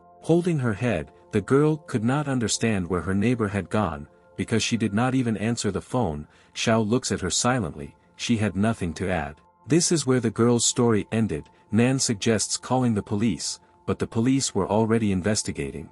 The girl, with her head down, assumes that something terrible happened to Xue and the police are unlikely to help them with this. At this time, Xue was lying on the bed completely tied up. She tried to scream through the gag asking for help. Stepping aside, Nan decides to call. On the phone, he asks the man to find the girl he needs. The man on the phone states that he will have no difficulty finding a girl in China. Nan, with a serious face, adds that he sent the name and photo, he hopes that he will be able to find the girl. At this time, somewhere in the center of the city, a man at the head of a small gang asks his friend what happened to him and why he is so gloomy. The guy was confused because the girl he liked had disappeared. Inspired, the guy decides to invite his friend Hu to use his connections and help him find a girl. Hu, with a serious face, asks what this girl's name is and what she looks like. The whole gang gathers near the guy trying to look at the girl on the phone. The guy calls her by name Shui, noticing how cute she is. Hu notices the guy's taste, he adds that he will try to find her. Having finished the evening, the guy happily leaves to the side. He thanks Hu for trying to find his girlfriend. A bunch of guys silently watch the trail. Hu notices that one of his guys might know something, so he turns to the man. Holding his head, he assumes that he has already seen this girl, but she was with the second brother. Hu decides to ask the guy again, because he didn't want to believe it. The man suggests not to get involved in all this, because the second brother was really crazy. The man looks confusedly into the distance. Music was playing in his head. The man apologizes to Shui for being distracted because he had urgent matters to attend to. At that time the girl was lying tied up on the bed. The girl, not in despair, still asks for forgiveness and for the man to let her leave. Ignoring the girl's requests, the man asks her where she wants to start. The man was choosing a torture device for the girl. Repeatedly apologizing, he slowly approached the bed. In one of his hands he held huge iron tongs. Leaning over Shui's face, he declares that he cannot let the girl leave, because her smell is too attractive. The girl is shaking in fear. The man, continuing to talk about the smells of people, makes a sharp cut on the girl's hand. Shui clenches his teeth in pain. A man in ecstasy puts several fingers into his mouth. This makes him blush very much. He could not calm down from this taste. At this moment someone starts knocking loudly on the door. The man became wary. The man reminds that he asked not to disturb him. The man behind the door states that brother who has come to see them and has an important conversation. The man was at a loss as to why Hu had come and what he planned to find out. While walking down the street, Nan's phone rang. It was an informant. He reports that he was already able to find the desired address. Nan thanks him and is already heading there. At this moment, brother Hu is hit on the head with a wooden stick, causing the guy to have a cut. All the male subordinates were shocked. Hu struggles to get to his feet. The second brother, through tears, declares that he is disappointed in Hu, because he was able to believe some nonsense about him. Hu, with a bloody face, looks angrily at the second brother. He adds that if anyone finds out about this, he will not be able to get away with it. The man sits next to Hu with his hand on the guy's back. He thinks that he shouldn't worry about him. Sharply, the second brother grabs Hu by the neck and adds that he should not say nonsense about him. The man returns to the torture room with a smile. He couldn't be happier that he had a victim. Opening the door, the man shouts that he has finally returned. Shui had already managed to untie herself. She was amazed that he was able to return so quickly. The man is surprised that she managed to untie herself. Shui was still shaking, afraid of the man. The second brother, through a serious face, asks if the girl wants to run away from him. Several of Hu's subordinates help second brother leave the establishment. Everyone was worried about brother Hu's condition. The man offers to take brother Hu to the hospital because his head is still bleeding.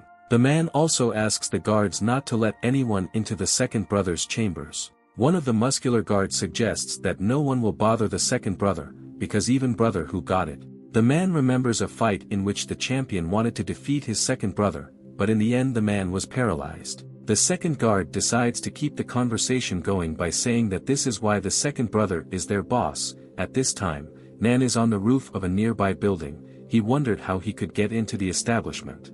In the torture room, Shui receives a slap in the face, causing her to bleed. The second brother sits on top of the girl and takes her hands. Shui is still trying to break free, screaming for help. The girl manages to escape with one hand, from which she decides to slap the man in response. The second brother was very surprised by such disrespect. But the man's face was very happy. It turned him on even more. Because of this, the girl didn't even know what to do next. Nan at this time comes to the conclusion that he will only have to break through. But Nan understands that he cannot go to the establishment without covering his face, because everyone there can remember his identity. The two guards continue to communicate on various topics and patrol the door. At this time, an unknown person with a t-shirt tied around his head approaches the entrance. One of the guards pays attention to the unknown man. This made him wary. The guard notices a strange man standing in the shadows nearby. The second guard stands in bewilderment. The men had no idea what was on the guy's head, because the sleeves of his t-shirt hung as if they were some kind of ears. The guards assume that this is the pervert that the ant living nearby spoke about. The security tells Nan to get lost, because they are not interested in his muscular body. Nan stands in bewilderment hearing this. Nan takes off abruptly and begins to run towards the two guards. The men were amazed at such speed. They could not understand what this unknown person wanted. Nan sharply kicks one of the guards in the head, causing him to begin to fall to the ground. The second guard decides to attack from behind. He manages to swing at Nan, but Nan turns sharply and hits him with his huge fist in response. Having hit the man's jaw, he also flies to the side. Nan decides to finish off his opponent and also strikes the second guard several times in the chest. While both guards fall from pain, Nan decides to continue moving inside the establishment. Standing in Nan's way along the corridor was one huge bald man and his subordinates. Nan continued to run towards the men without any hesitation. They looked in bewilderment at the action of the unknown. Nan pounces on the bald man and knees him right in the face. The rest of the crowd backs away in fear. Nan delivers one blow with his elbow to the bald man's neck, causing him to slowly begin to fall onto his back. The rest of the crowd, out of such impudence, decides to attack one Nan in a crowd. Using his fists and legs, he begins to deliver a series of blows one by one, causing everyone to fall. It seemed to some of those present that the unknown man had lightning around his fists. Nan continued to sway the crowd to the side for some time, slowly breaking through to the second brother's office. Having finished with the main mass, Nan had one shaking teenager left on the way. Nan takes him by the t-shirt, which is why the frightened guy asks not to hit him, because he was too weak. Nan asks the guy where the girl is now. Trying to deceive the unknown person, the guy declares that they do not have any girls. Nanya was not satisfied with this answer, so he decided to put his hand in the guy's mouth. With a slight movement of his hand, Nan pulls out one of the guy's teeth, causing him to scream loudly. Nan, holding the guy's tooth, tells him to take him to the girl. Holding his face, the guy agrees with the unknown. He decides to take Nan to the right place. Nan offers to take the guy's tooth, because he is wormy. The girl was still in captivity. The second brother beats Shue with a whip, causing her t-shirt to tear. The man continued to abuse the defenseless girl, beating her with a whip. Having stopped, the man tells the girl that in the future the girl will like it and she will understand all this fun. Shue stood helplessly with her head bowed. Someone starts knocking loudly on the door of the torture room. This is starting to stress the man out. The man turns his head sharply. He once again reminds his subordinate not to be disturbed. There are several more knocks on the door. The man gets extremely angry and heads towards the door. He muttered something angrily under his breath, clenching his fists and walking towards the door. Opening the latch with unnatural force, the second brother is thrown back. Nan stood calmly in the doorway. Nan continues to look at the second brother, who is struggling to get up. With a huge bruise on his cheek, he tries to find out who this unknown person is who dared to disturb him. Nanyu is watching the same missing girl. Shue was severely beaten and handcuffed by her hands. It seemed to Nan that the girl was unconscious, because her head was lowered and her mouth was covered with a gag. This made Nan very angry, but he chose not to say anything. He began to look at his second brother with a cold gaze.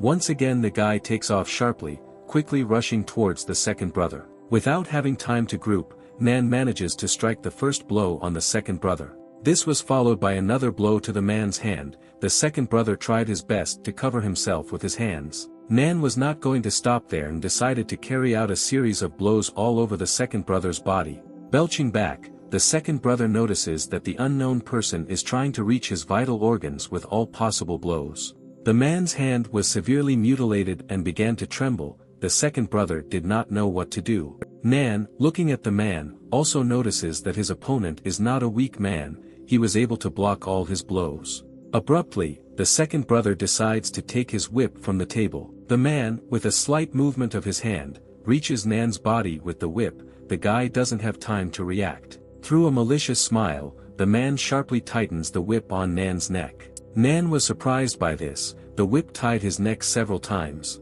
Nan, without waiting for a fatal outcome, takes the whip with both hands and pulls it towards himself. The second brother, unable to restrain himself, flies into the air. He couldn't believe that an ordinary guy could lift him. Nan with all her strength tries to overturn the man and throw him to the ground. The second brother, realizing that he had no choice, continued to cling to the whip, gritting his teeth. Already approaching the wall, the man manages to put out his legs and lean on them. But this does not stop Nan, and he himself throws the whip around the man's neck. The second brother was amazed at such speed. After this, Nan squeezes the man's neck with all his might and throws him to the ground. The second brother's face turned pale. He was exhausted and severely injured after the fight with Nan. Having woken up after everything, the second brother was already tied with his own whip. Nan was already finishing this and was planning to get up. The man decides to turn to Nan and ask him what he wants from him. He still didn't understand the reason for the fight. Nan leans towards the second brother through laughter. He, sweating heavily, asks to let him go, after which he screams loudly. A minute later, Nan was already heading towards the girl. Shue asked not to approach him. The guy says that he came to help her. Through her tears, the girl could not believe that they had come for her. She also didn't understand why her savior was dressed so strangely. Nan hands the phone to the girl, saying that he has figured it out and she should call the police. The girl takes the phone in confusion. Nan calmly turns and heads towards the exit. Shue didn't understand why the guy left so easily. Nan reassures the girl again. He was ready to still be with her before the police arrived. Nan also decides to apply her healing ointment. He asks the girl to be patient, because the first time will not be entirely pleasant. Shue, gritting his teeth, endures the pain. The girl states in surprise that the pain has already gone away. Nan, sitting next to me, asks me to take this ointment for a month and then all the scars and wounds will go away on their own. The girl, a little upset, tries to apologize for mistaking Nan for a pervert. The sounds of a siren were heard outside the window, to which Nan immediately draws attention. The girl also heard this sound and was very happy. Shue leaves the room saying that the police have already arrived. After looking around, the girl could not find the guy. She understood that he had already left. All the police in the area arrived on the scene. She gradually began to collect victims of criminals. One of the officers heads further. His task was to find the very secret torture room where the prisoner is located. Having found the right room, the police abruptly enter it. They were greatly surprised by this sight. The police couldn't believe what they saw, and one of the officers was a little scared. At this time, the second brother was suspended from the ceiling. He was completely naked and gagged. The man twitched and tried to tell the police something. One of the police officers watching this decides to take a photo as a souvenir. The second brother began to twitch even faster and scream into the gag. Already at the station, Shue told everything she knew about the incident. The officer tried to document everything. He was also concerned about the appearance of her savior. Holding out the paper and pen, the girl immediately began to draw her savior. She adds that the man's head was wrapped in a cloth, so she did not fully know his appearance. The officer was confused, because the piece of paper depicted a strange man with muscles and ears on his head. The police also arrived at the school, opening the door to one of the classrooms and looking for the girl. Having entered the classroom, the police clarify which student is Xiao Fan. The girl still could not move away from the incident. She was shaking all over. The students could not understand what was happening and why the police came to the class. The girl's hands were handcuffed. The girl was still trembling with fear. While leading Xiao out of class, she tried to justify her actions by apologizing profusely. At this time, Nan was at his workplace, yawning lazily. His partner notices that Nan did not sleep well last night. Leaning on his arm, the guy blames the mosquitoes for this. The door of the establishment opens and the girl, screaming, declares that Shue has been found and everything is fine with her. Ma was also surprised by this. Ma was very happy about this outcome. He was interested in the girl's health. The girl confirms Shue's integrity. She also invites the guys to meet her. Ma, taking Nanya by the shirt, wants to meet her. Nan couldn't understand why no one was asking him. Shue at this time tried to work in her usual place. She said goodbye to her next clients. The girl and the guys enter the restaurant and greet Shue. The girl was surprised by such a meeting. She still could not get over what had happened. Yuan was worried about her friend, because after the incident she continued to work. Shue, smiling, asks to wait a little while she prepares a bowl of noodles for her friend. Returning to the table, Shue explains that her parents were very busy and so she herself decided to help them. Shue has already removed the bowl from the tray. but Ma decides to help the girl. Still not moving away from the incident, the girl gets scared and knocks over the plate. Ma was confused, he didn't want to spoil such noodles. Nan silently watches all this. Ma rubs the back of his head in confusion. Yuan accuses him of being clumsy, but Shui explains that her hands were shaking and it was her fault. Shui was worried about this, she still couldn't get over the incident. Nan also notices the girl's reaction. He understands that now Shui will remain traumatized after the incident. In the afternoon, Nan headed to the office, as always. At the entrance, one of the workers touches Nan's shoulder. The man is indignant that an ordinary employee does not know that the chairman is about to leave. Nan looked at him calmly.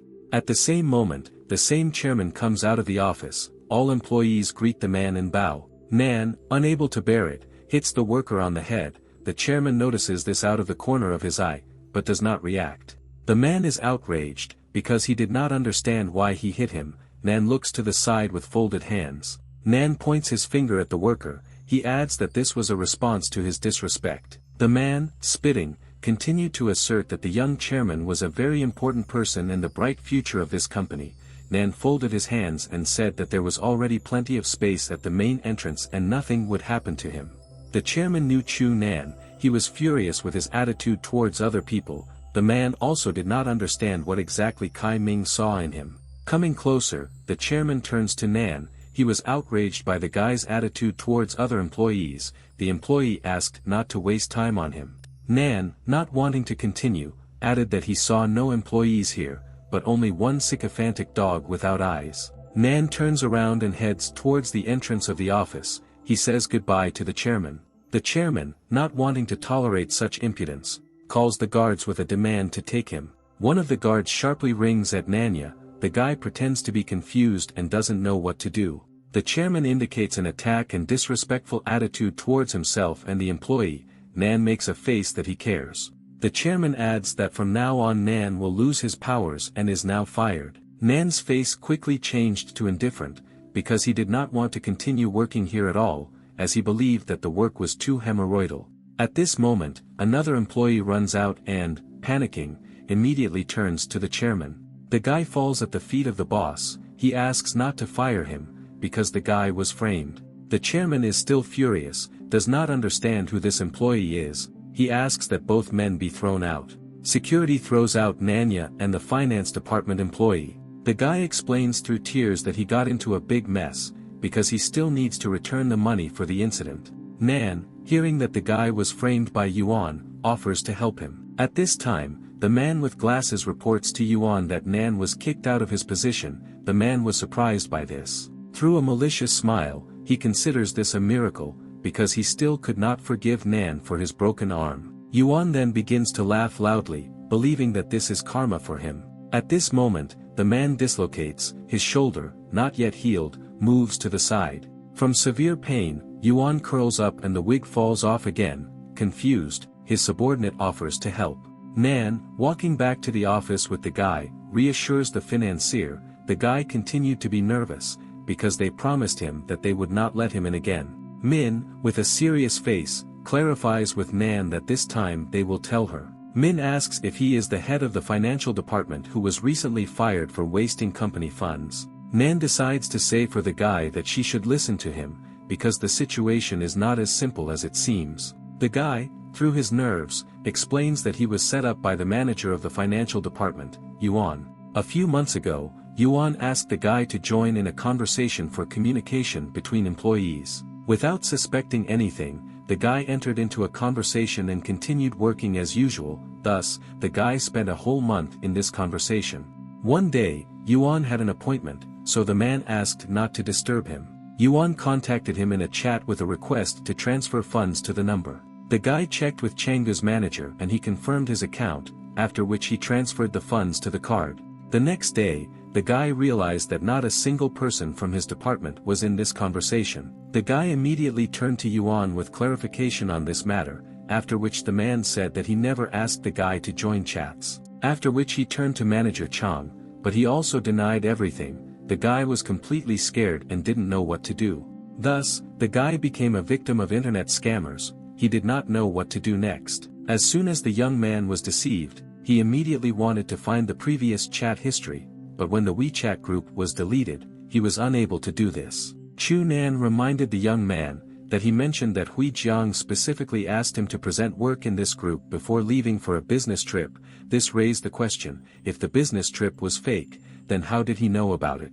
But it was he who sent the young man an invitation. The documents in the chat were available only to company employees, so he immediately believed in its authenticity. Meng Meng immediately shouted aggressively towards Hui Jiang and said that she had always felt the rotten side of this man. After the company discovered that the 5 million deposit was in error, it went to the finance department. As a result, Hui Jiang avoided answering, thereby stopping her investigation to understand what was going on. His behavior looked like he was afraid that she might find something.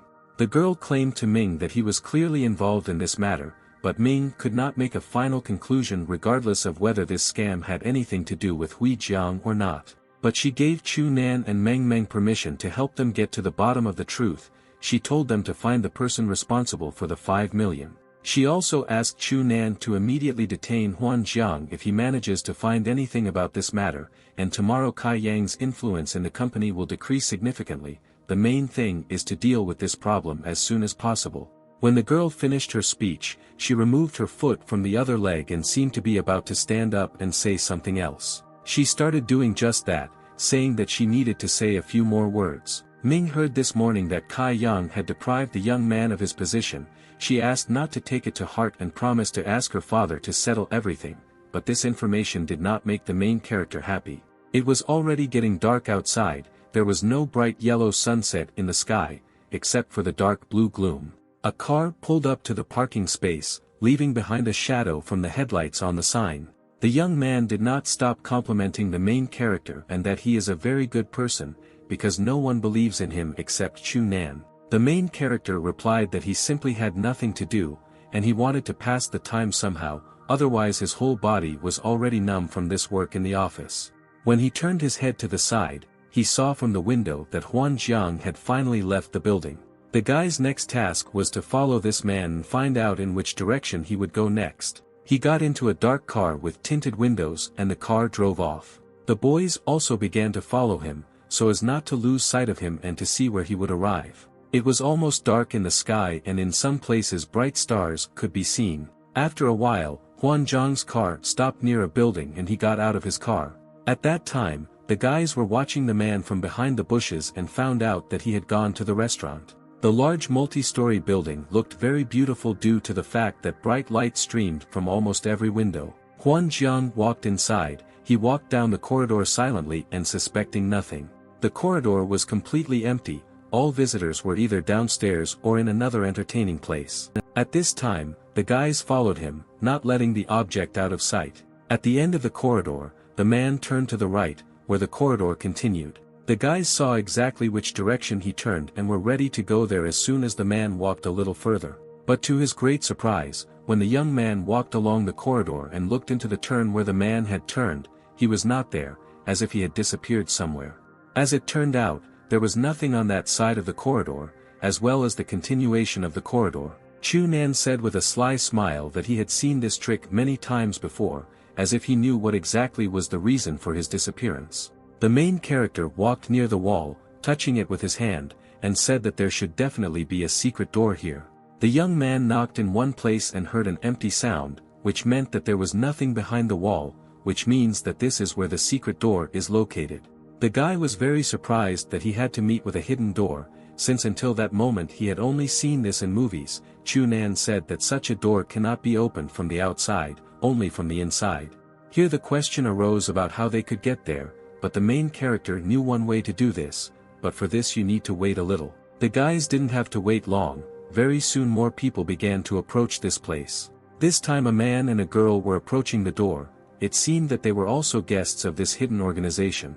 When they came to the right place against the wall, they lightly knocked there exactly 3 times, after which they immediately opened the door from the inside. At first, nothing was visible inside except darkness. The guys watched the actions of this couple all the time.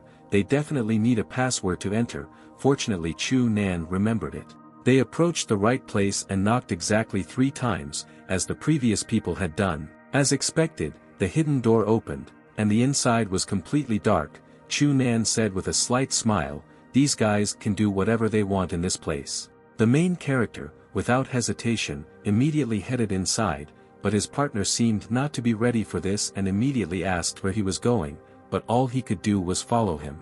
Having walked a little further, they came to the main hall, where everything that was hidden from ordinary people happened. The young man was shocked by what he saw, unlike Chu Nan, who remained completely calm because he was ready to see something like that. The first thing that catches your eye is the luxurious apartment, a large staircase that leads to the second floor. The tables had everything you need to play in a casino, chips and tables. A huge number of people played in casinos, won and lost their money. The guy didn't know what words to choose before what he saw and how to react to it, because he wasn't ready to see exactly this. This building seemed incredibly huge to the young man, but Chu Nan decided not to pay attention to the place, since they first needed to find Hui Jiang.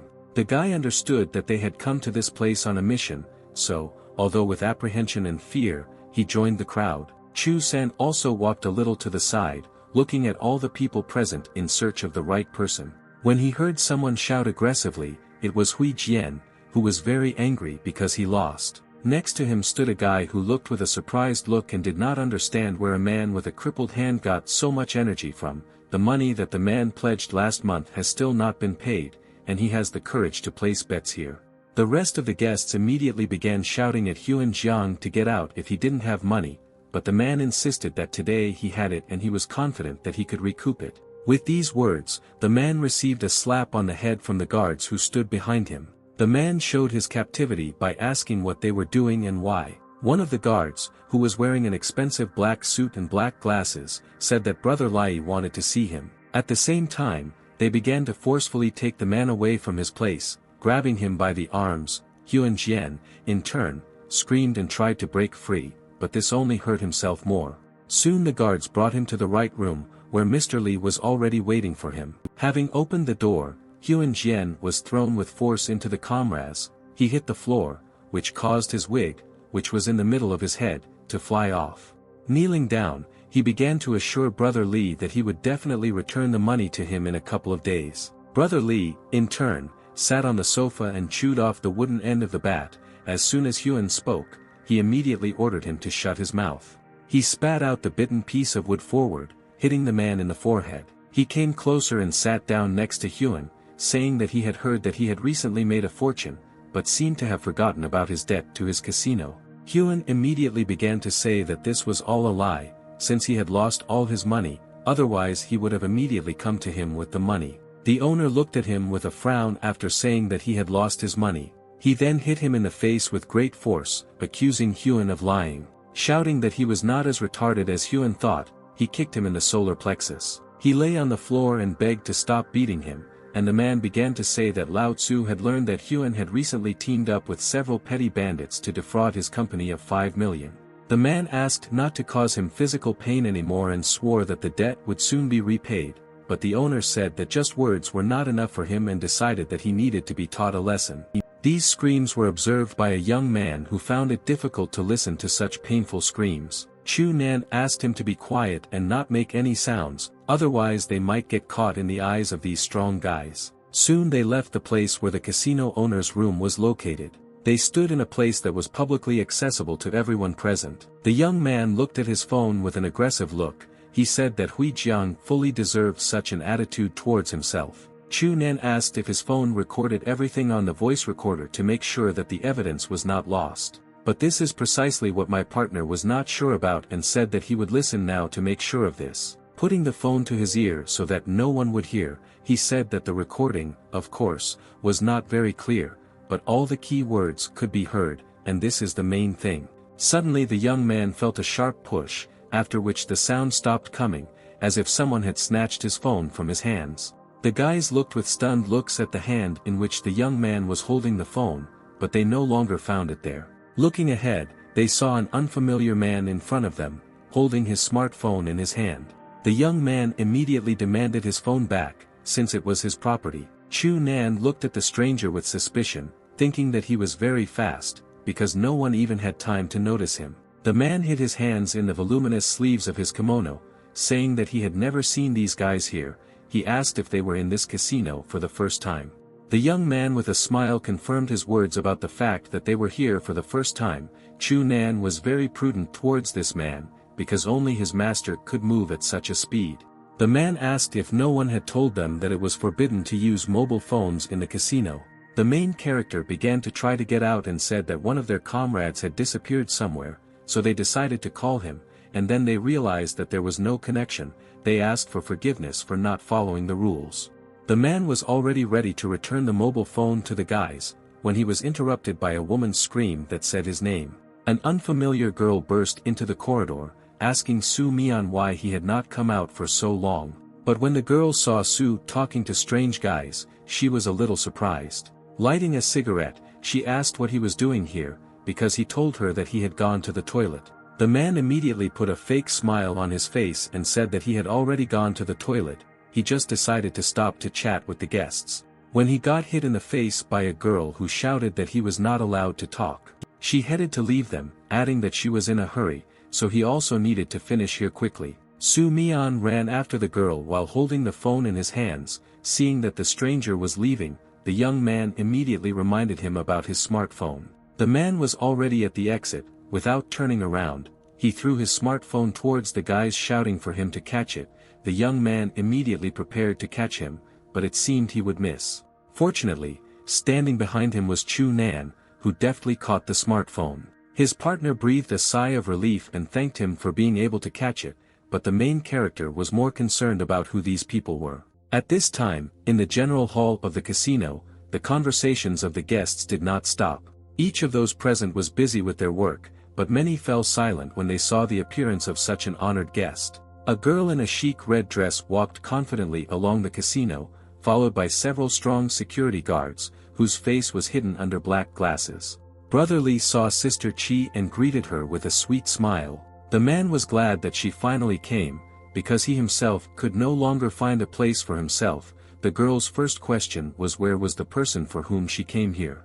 Looking around, exhaling smoke from a cigarette, Sister Ki said with a little pathos that everyone present looked so businesslike. After that, the girl walked in the direction she needed along the long corridor. Along the way, she slowly took off her long cloak, holding it behind her back. Having walked a little further, she took off her cloak, which one of the guards managed to catch. A man with whom she had a planned meeting was waiting for her in a chair. The girl reluctantly apologized for being late and said that she had nothing to do with her business. The man ignored her words without answering. Zhao Shiqi sat in the chair opposite the young man with her legs crossed, thereby showing that she was a rather important person. She, as if never letting go of the cigarette, asked what the young man wanted from her since he wanted to meet her. The guy said that last time he asked her to help him kidnap Kai Ming and asked if she remembered such an agreement. Zhao Siki replied that she only remembers that she managed to rip off a lot of money from him for this matter. Thanks to this she spent incredibly good days, for which she thanked the guy. But as soon as the young man heard that we were talking about days, he asked with a shocked look if she really managed to spend everything in a few days, to which the girl answered yes, and added that she did not see a problem in this. The guy was very angry with her because she had already spent all the money but still didn't do what she promised. The ones she sent were useless as they couldn't even lay a finger on Kai Ming. The girl noticed that he looked very sad when he told all this. She assured that all her brothers were conscientious kidnappers. Tsai Ming was just too nice to get rid of him. Several units she sent were unable to defeat him. The guys who were injured by the bodyguard spent a lot of money on medical expenses, which is why Zhao asked the young man to make amends, thereby not making him her debtor in addition to not fulfilling his promise. The young man with an aggressive voice reminded her how powerful the girl was, but at the same time, she could not find someone who could deal with Chu Nan. He asked if everyone, along with her, was just a bunch of garbage here. After such words, the girl became much more serious. With an emotionless expression on her face, she ordered the guy to sit down. The young man looked back and saw a large crowd of strong guards behind him and realized that it was better not to throw around such emotional words here. The girl said that she had plenty of specialists to complete this task, but the money he gave her as payment was not enough to hire the right one. The guy understood that Kai Ming had power in the company and if this continued, his status would be over, which is why he said that he would double the fee so that she could get rid of Chu Nan and make Kai Ming disappear. The girl silently smoked a cigarette, realizing that this amount of money is very tempting and it seems she needs to hire a good specialist this time. After a short pause, she introduced Su Mian as her strongest employee, and promised that he would definitely help him in this matter. Her assistant chuckled a little and said that Ki was just exaggerating, although in fact he was pleased to hear such words in his direction. The guy looked at him and didn't understand, could this dumbass really be useful? But Su Mian at this time was not thinking about his task, he was incredibly happy that Ki praised him.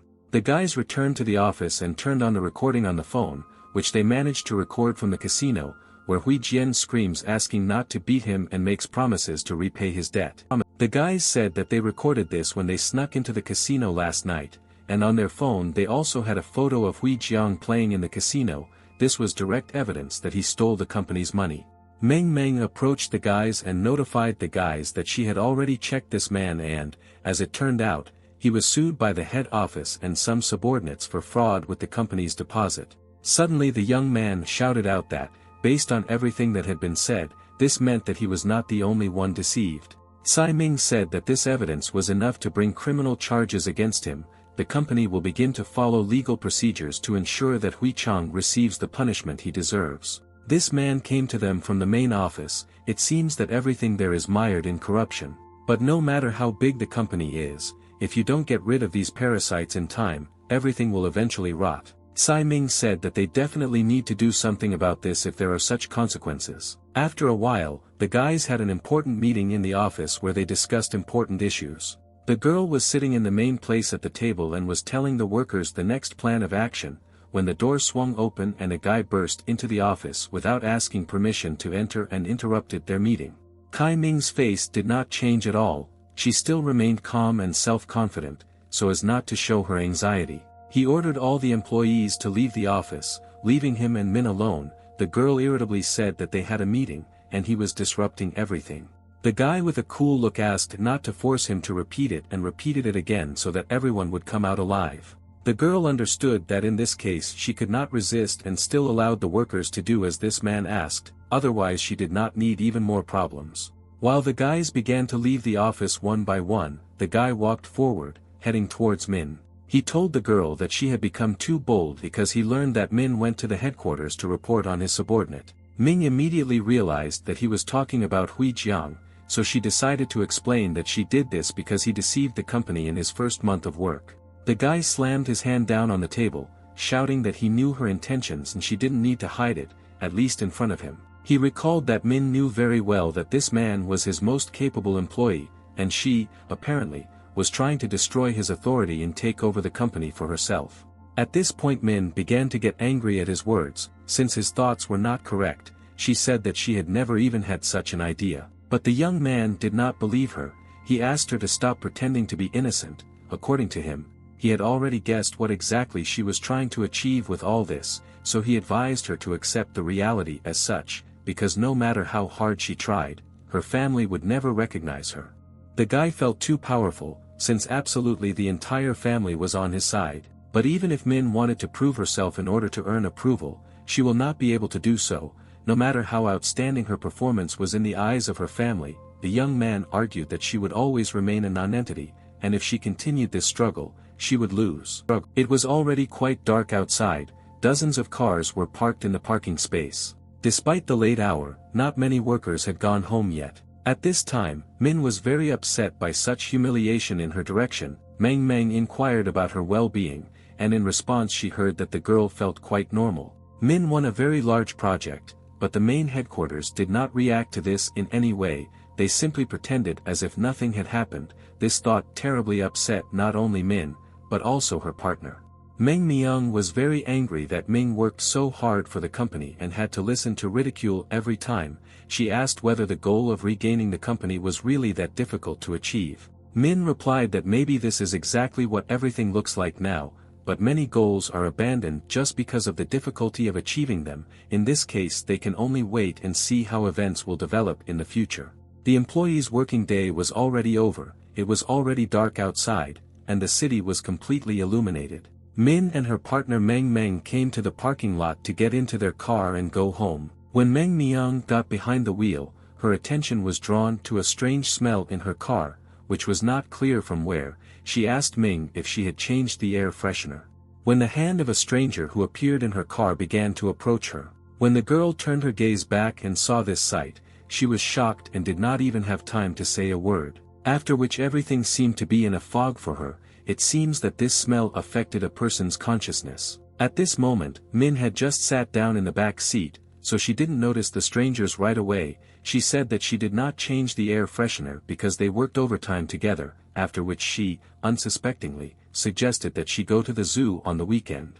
But when she closed the door and turned her head to the next seat, she saw a stranger there and with a terrifying look asked who he was. The guy extended his hands towards the girl and said only one word, namely, for her to fall asleep. The girl began to feel weak, her eyelids became heavy and began to close on their own. The girl could not resist. She immediately changed control of her mind and could no longer think soberly. The very next moment the girl leaned towards the door because she had fallen asleep. Meng Meng at this time was already asleep in the front seat, with her head on the steering wheel. When the girls fell asleep, they were brought to an unfamiliar place. It looked like an ordinary cozy house. The girls were all in the sleep phase, but it seems that very soon the influence of the strange effect will leave the body. And so it happened, they opened their eyes and looked around, but could not recognize this unfamiliar area. Having come to their senses a little, they began to think seriously and wonder who brought them and where. All this time they slept on the sofa in the studio. It was not clear to them whose house they were in. Meng Meng tried to open the door, but after knocking on it and tugging at the iron lock, she was unable to do anything. It looked like the door could only be opened from the back. Min looked out the window, hoping to see a familiar city there, but there was only the wall of another building. After examining all possible exits, the girls came to the conclusion that the entire house was sealed on all sides, not allowing the slightest opportunity to escape. At this time, the early sun was already shining outside, enveloping everything with its warm rays. One of the guys looked into the building where Chu Nan was located to convey important information to him. He called the young man with the words that some unfamiliar guy asked him to give him a letter. The main character was a little surprised by such a notification, it even alarmed him a little. The young man began to open the letter, while his friend kept asking if it was a love letter, because he is so popular that anything is possible. But after opening the letter, Chu Nan's gaze changed, what he saw broke out in a cold sweat, and his heart began to beat faster from the experience. The letter contained a photo of Ming and Meng Meng, who were apparently unconscious, and next to it was an inscription that said not to dare call the cops. Chu Nan began to ask the guy who gave him this note and when, and he was also interested in the appearance of this man. The friend said that some guy in yellow gave it to him, he just left here. The main character immediately ran out into the street in search of that same guy in yellow clothes. Fortunately, a guy in a yellow sweater with a hood immediately caught his eye. He ran up to him and grabbed him by the hand. The stranger immediately turned sharply and with a frightened look asked why he was doing this. Chu Nan showed him that very letter and asked with a threatening look where this guy got it from. The guy said that some guy was just passing by and asked him to tell him. The guy looked scared and it was clear that he was not lying. The main character asked what the man looked like, but the young man didn't look too closely at him. He said that he looked like everyone else and didn't stand out in any way. When asked by the main character if the man said anything else, the young man paused to remember the entire conversation with him. After a pause of a couple of seconds, he shouted out that he remembered that the stranger had told Chu Nan to carefully study the letter. The guy turned around, put his hood back on and headed out, leaving behind Chu Nan, who was full of questions. There was a soft and calm smile on the young man's face, but there was a feeling that he knew something more than the information he said. How his face changed then, it seems that this man took on his true appearance of an adult man, and not a teenage boy. Chu Nan remembered his words that you need to carefully examine the envelope and the contents in it. Soon he noticed in the photo where Min had some kind of key lying on her hair, and Meng Myung had a strange number on the chest of her suit. Taking a closer look at this set of numbers, he realized that these were the coordinates by which he needed to look for girls. Soon Chu Nan began to look for a place using the same coordinates. There was no longer a bright warm sun on the street, gray clouds had accumulated in the sky. He came to an area of the city that was unfamiliar to him, where the buildings looked abandoned and there were no people around. Passing by a garbage can, the guy said that he had come to the place according to the coordinates, but there was nothing here except this garbage. The young man decided that the clue might be in this pile of garbage bags and jumped into the trash can to take a closer look. But almost immediately he realized that all this was useless, because there were no clues here, and, it seemed, there couldn't be any. Suddenly his attention was attracted by a small bag that was glued to the bottom of the trash can. Having peeled off the find, he threw everything else on a pile of garbage and began to examine the object unknown to him. It was a small note with information written on it to find the next clues. As it turned out, there was a set of numbers that indicated another coordinate that he again needed to follow. When he left this place, a black cat jumped out of a huge pile of garbage, looking for food. At this time, the girls tried to somehow get out of this house, but, desperate, they did not know what to do, because they had already searched all possible places several times, but there was nowhere to go out and there were no keys to the doors either. The girls saw a CCTV camera in the corner of the room, thanks to which someone was clearly watching them now. Min decided to turn to the one who was now watching them and asked why this kidnapper locked them here. At this time, Zhao Siki and some guy were watching Ming from the other side of the screen. After seeing her address, they were convinced that this girl was really brave. Zhao asked her partner how long Kai Yang had asked to keep these girls locked up. Su Mian said that this would last until he inherited the entire company, but this information shocked the girl. She was very annoyed that they would have to wait until old man Kai passed away, so she asked her assistant to get rid of this girl right now, but Su Mian could not do this, since Kai Ye specifically asked for her to be left alive. So the only option was to wait for her father to leave this world, but Zhao was not going to sit as a nanny, because she would have to spend money on food, which means that it would be a continuous expense. Soon the main character arrived at the place he needed, which was pointed to by the new coordinates he found. But for some reason, there is no one in this dark place, as if this part of the city is abandoned. He walked a little more along the dark corridors of the old building, after which he decided that he needed to go in the other direction, since he had been standing here for several minutes, but nothing was happening.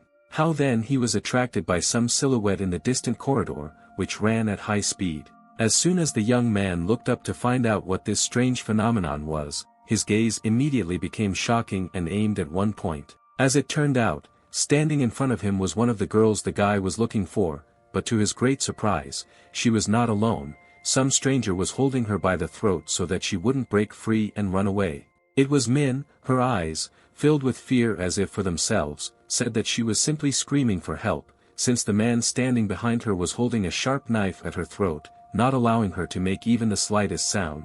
The guy ran to the railing and once again looked forward carefully. He didn't know what to do next, run to save or wait for the conditions so that nothing would harm Min. He began to shout at the stranger that he specifically gave him these coordinates in order to lead him to this deserted place, and if so, he asked him to fight him, unless of course he was a coward. But Su Mian's gaze was more than calm. He continued to remain silent and look at the guy who was simply furious. After that, he also silently grabbed Min by the hair, because of which the girl could not walk, and he pulled her along with him. The girl tried to grab her hair so that it would not hurt her so much, but the kidnapper was merciless.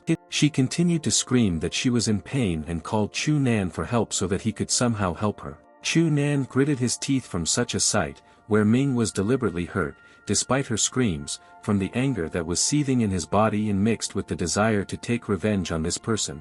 The guy looked down, where there was an abyss from a large number of floors. Min's echoes of her screams could be heard below. The main character knew that he had very little time left, so he would have to take a risk, otherwise it is unknown what this man will do to the girl and how he will mock her.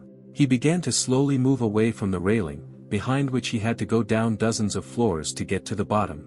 The guy exhaled heavily, creating calm in his body in order to tune in to the thoughts he needed, after which his muscular legs began to create an electric current around themselves, which began to affect his entire body and give him power. After which the main character took on all his strength and began to run forward. Once he was on the edge, he pushed off the floor to make a high jump. Thanks to his superior strength, he still managed to make a high jump to the other side of the house to jump onto the other side. The young man was already almost at his goal. He reached out to the balcony as soon as he could in order to grab it, but, as it turned out, he did not have enough acceleration to be sure to end up there. He knew that he couldn't fall down, otherwise he might not survive, and this man would hurt Min. He tried to grab at least the edge of the balcony. and fortunately he managed to grab the very edge, but it was much better than if he had fallen into the abyss. The guy hung in the air, holding on with just one hand. He glanced down, where he saw a huge distance down. But, after trying, he managed to climb onto the building itself. As soon as he was on his floor, he saw in front of him open doors to a room from which light was emanating along with women's screams, and apparently it was Min who was screaming. The girl was crying a lot at this time and did not stop calling Chu Nan for help in the hope that he would help her. Chu Nan quickly ran to her voice and sharply opened the door to the room where Ming was. Having entered there, he saw in front of him a girl who was chained to wooden boards that stood vertically, and a fire was lit under her, which is about to reach her feet. The guy was very amazed by such a sight. He did not expect to see a fire here. He knew that he couldn't waste even a second, so he immediately rushed into the blazing fire to help the girl. The young man grabbed the rope and began to untie it as quickly as possible to free Min. Soon he removed her completely from the wooden planks and began to shake the girl's body so that she would come to her senses, since Min had inhaled smoke during this time and lost consciousness. But then the guy was simply dumbfounded when he saw that instead of Min's face, there was a human skull. Chu Nan shouted the girl's name with horror in his eyes, since just a few seconds ago he had clearly seen Ming's face. Suddenly, in his hands, he saw a wooden doll that could not be confused with an ordinary person. The guy didn't understand how, from Min's clear face and voice, some kind of doll appeared in his hands. Suddenly, the young man felt the fumes entering his lungs, causing him to slowly lose control of his body. Then he realized that it was all a cunning and well-thought-out trap to drag him here. Chu Nan began to leave this room so that he would not become completely ill. But at the exit, Su Mian was waiting for him, who set this trap for him. How then did Chu Nan realize that his limbs had become paralyzed, causing him to lose the ability to move, and all because of the poisonous smoke that had completely pierced his body? Su Mian approached him, wearing a protective mask on his face to prevent him from inhaling smoke. He told the guy that good preparation is always the key to victory. Of course, he heard that Chu Nan was not timid, but he could not even think that the young man was capable of jumping on buildings, after which he said that he did the right thing when he doubled the dose just in case, otherwise the smoke might not have affected him. All that the main character saw last before his eyes was a man who sat down next to him and wished him peaceful dreams. After that, in the city itself everything was as usual. The guy was talking on the phone in his office, where he was told all the news about how they captured 2 girls and Chu Nan. He was even surprised that they managed to catch them all, with a glass of cognac in his hand. He said that this is great news for the whole day. He also appreciated Mr. Su's work. After finishing the conversation, he put the phone aside, thinking that now this would be a lesson to Kai Ming, whom he had already warned before. The guy continued to drink cognac from his glass with an excellent mood for the next actions, since now everything is in his hands. After a while, Zhao Siki was sitting in one of the rooms where the casino was located. She calmly smoked her cigarettes while watching Chu Nan lie on the floor, his hands tied behind his back. Zhao clarified whether this is the guy who seriously injured her guys several times, because he looks so gentle and you can't say at all that he is capable of such a thing.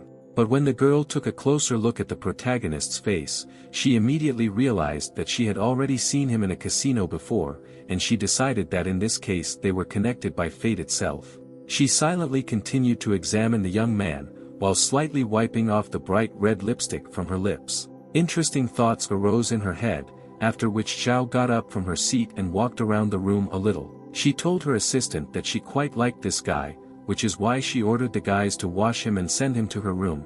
She wanted to spend some time with him. After all, they would always have time to get rid of him. She didn't even intend to listen about him. At this time, Ming and Meng Meng were still in the same room, under the surveillance of video cameras. It seemed that Meng Meng was going crazy every minute in this closed space from which they could not find a way out. The girl held her head in despair, saying that she probably had claustrophobia, since she felt uncomfortable here, and a strange feeling in her chest, as if she was very cramped, did not allow her to breathe calmly. Min sat down next to the girl, hugging her, trying to calm her down. She told Meng Meng that the girl had been working a lot lately and was very tired, so she just needed a distraction to get her soap in order. Suddenly, Meng Miang asked the girl if she knew the story about the man stuck in the elevator. Min was a little worried about this question, answering that she didn't know and asked what the story was. Then the girl said that this man was locked in the elevator, having only a bottle of water and a piece of chocolate with him. Since it was the spring festival back then, most people returned to their hometowns. Only after 3 days did someone discover that it was locked. After the girl said that at the end of the story, rescuers arrived and found something in the elevator, she fell silent. Min asked what they found. And so men continued that when the door to the elevator opened, they saw that this guy had smeared all his shit all over his body and on the walls of the elevator. The story seemed to disturb the girl greatly, despite its strange ending. At this time, Zhao Siki's assistants were washing Chu Nan in a hot bath on her orders. And so Chu Nan began to hear some conversations in his sleep, which he almost could not make out, since he had not yet fully returned to consciousness. The girl who washed him said that Mr. Su ordered that this guy be thoroughly washed and sent to the women's room. When she took one of the guy's hands, and then the other to rub it, she noticed a large number of scars on the young man's body, which made her decide that they needed to be more careful with his body so as not to touch any injured part or make him worse. Chu Nan's eyes began to twitch rapidly as he tried to open them as he regained consciousness. Suddenly he opened his eyes and saw 2 girls in front of him who were helping to wash him. The girls were very surprised that this guy woke up so abruptly, because they were sure that he would not be conscious for some time. Chu Nan immediately rose from the water and first asked what this place was. Suddenly the girls asked him not to move, but rather to sit down. They explained that Mr. Su Mian said that the medicine had not yet worked, so he should not get up for now.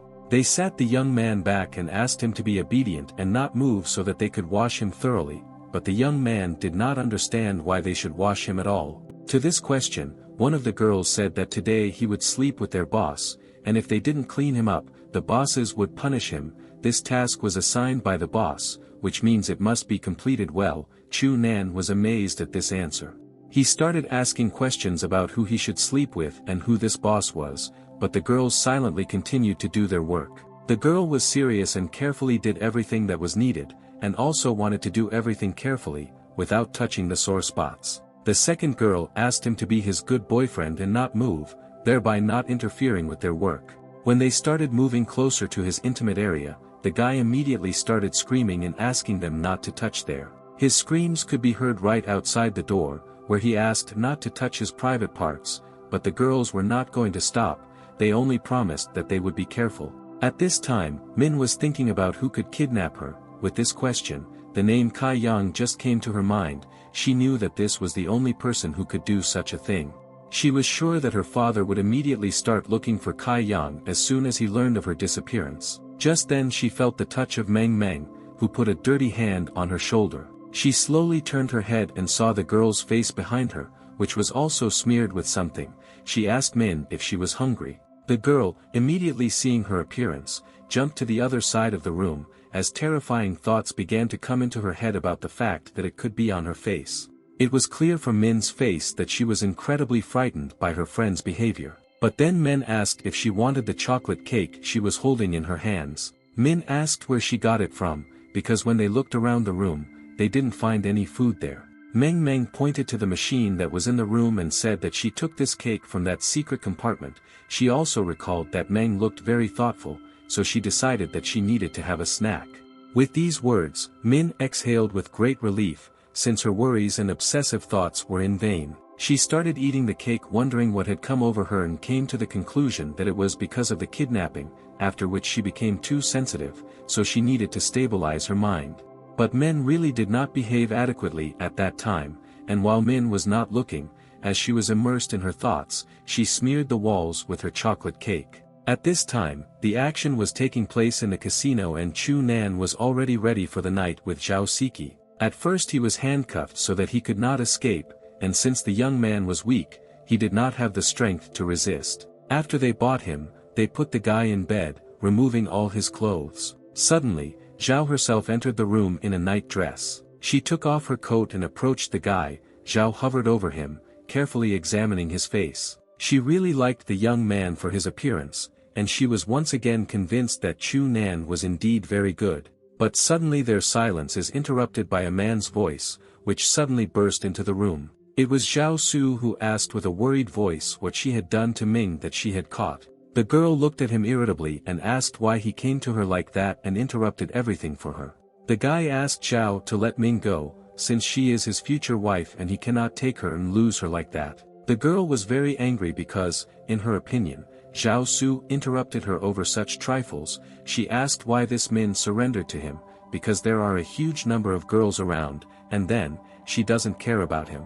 Su Mian came to the guy's screams, because the young man did not want to leave. He had to be dragged from the room to the exit, while he continued to scream so that his future wife would be released. He begged Sister Qi not to touch the girl, but, apparently, his pleas were in vain. Soon, the door to the room slammed shut with a loud bang and Zhao was again left alone with Chunyan. The girl cast an emotionless glance at the door with the thought that this thorn had finally left them, after which she again returned to the main character with the words that now they have the opportunity to continue. Su Mian kicked Mr. Zhao out the door and wished him good luck, but the man only snorted displeasedly in his direction. After the assistant saw off one unexpected guest, he approached the guard and said that he could go and rest, since they obviously would not have any guests today. He sent the maid girls home next, saying that he himself would look after the boss, and it was time for them to rest. Outside, the bright moon rose high into the sky, illuminating the dark sky around it. Zhao Siki reached out to Chun Yan's lips and almost kissed him. When the young man suddenly opened his eyes, which were filled with anger, the girl was not surprised, since it was already time for him to wake up. The young man immediately began asking about the girls, where they were and what she did with them. Zhao asked the guy to calm down and not be so worried. She also said that they need to spend time together first.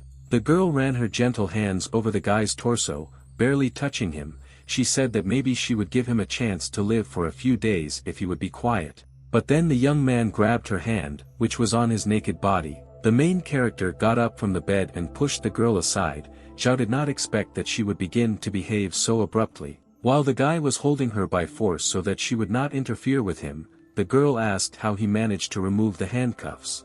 When the young man released his strong grip, he asked to be taken to Meng Meng. Chun Yan put on a robe and left the room with the girl so that she would lead him to the right place. He put his hand on Zhao's neck, saying that if she started making noise, he would break her, but the girl gave him a furious look. At the same time, Min was peering at the camera that hung in their room and trying to figure out who was behind it. She turned to Meng Meng and said that if something was bothering her, they should just talk about it because she was worried about her. Meng Meng, in turn, did not behave quite like a person. She climbed out onto the ceiling and sat in the corner, holding onto the walls with her hands on both sides. Suddenly, Meng Meng's aggressive gaze retreated to the other side of the room as soon as she heard sounds coming from there. The iron door opened and Zhao Qi and Chu Nan entered the room. Min immediately rejoiced when she saw the young man, since this was clearly a sign that they would be released from here.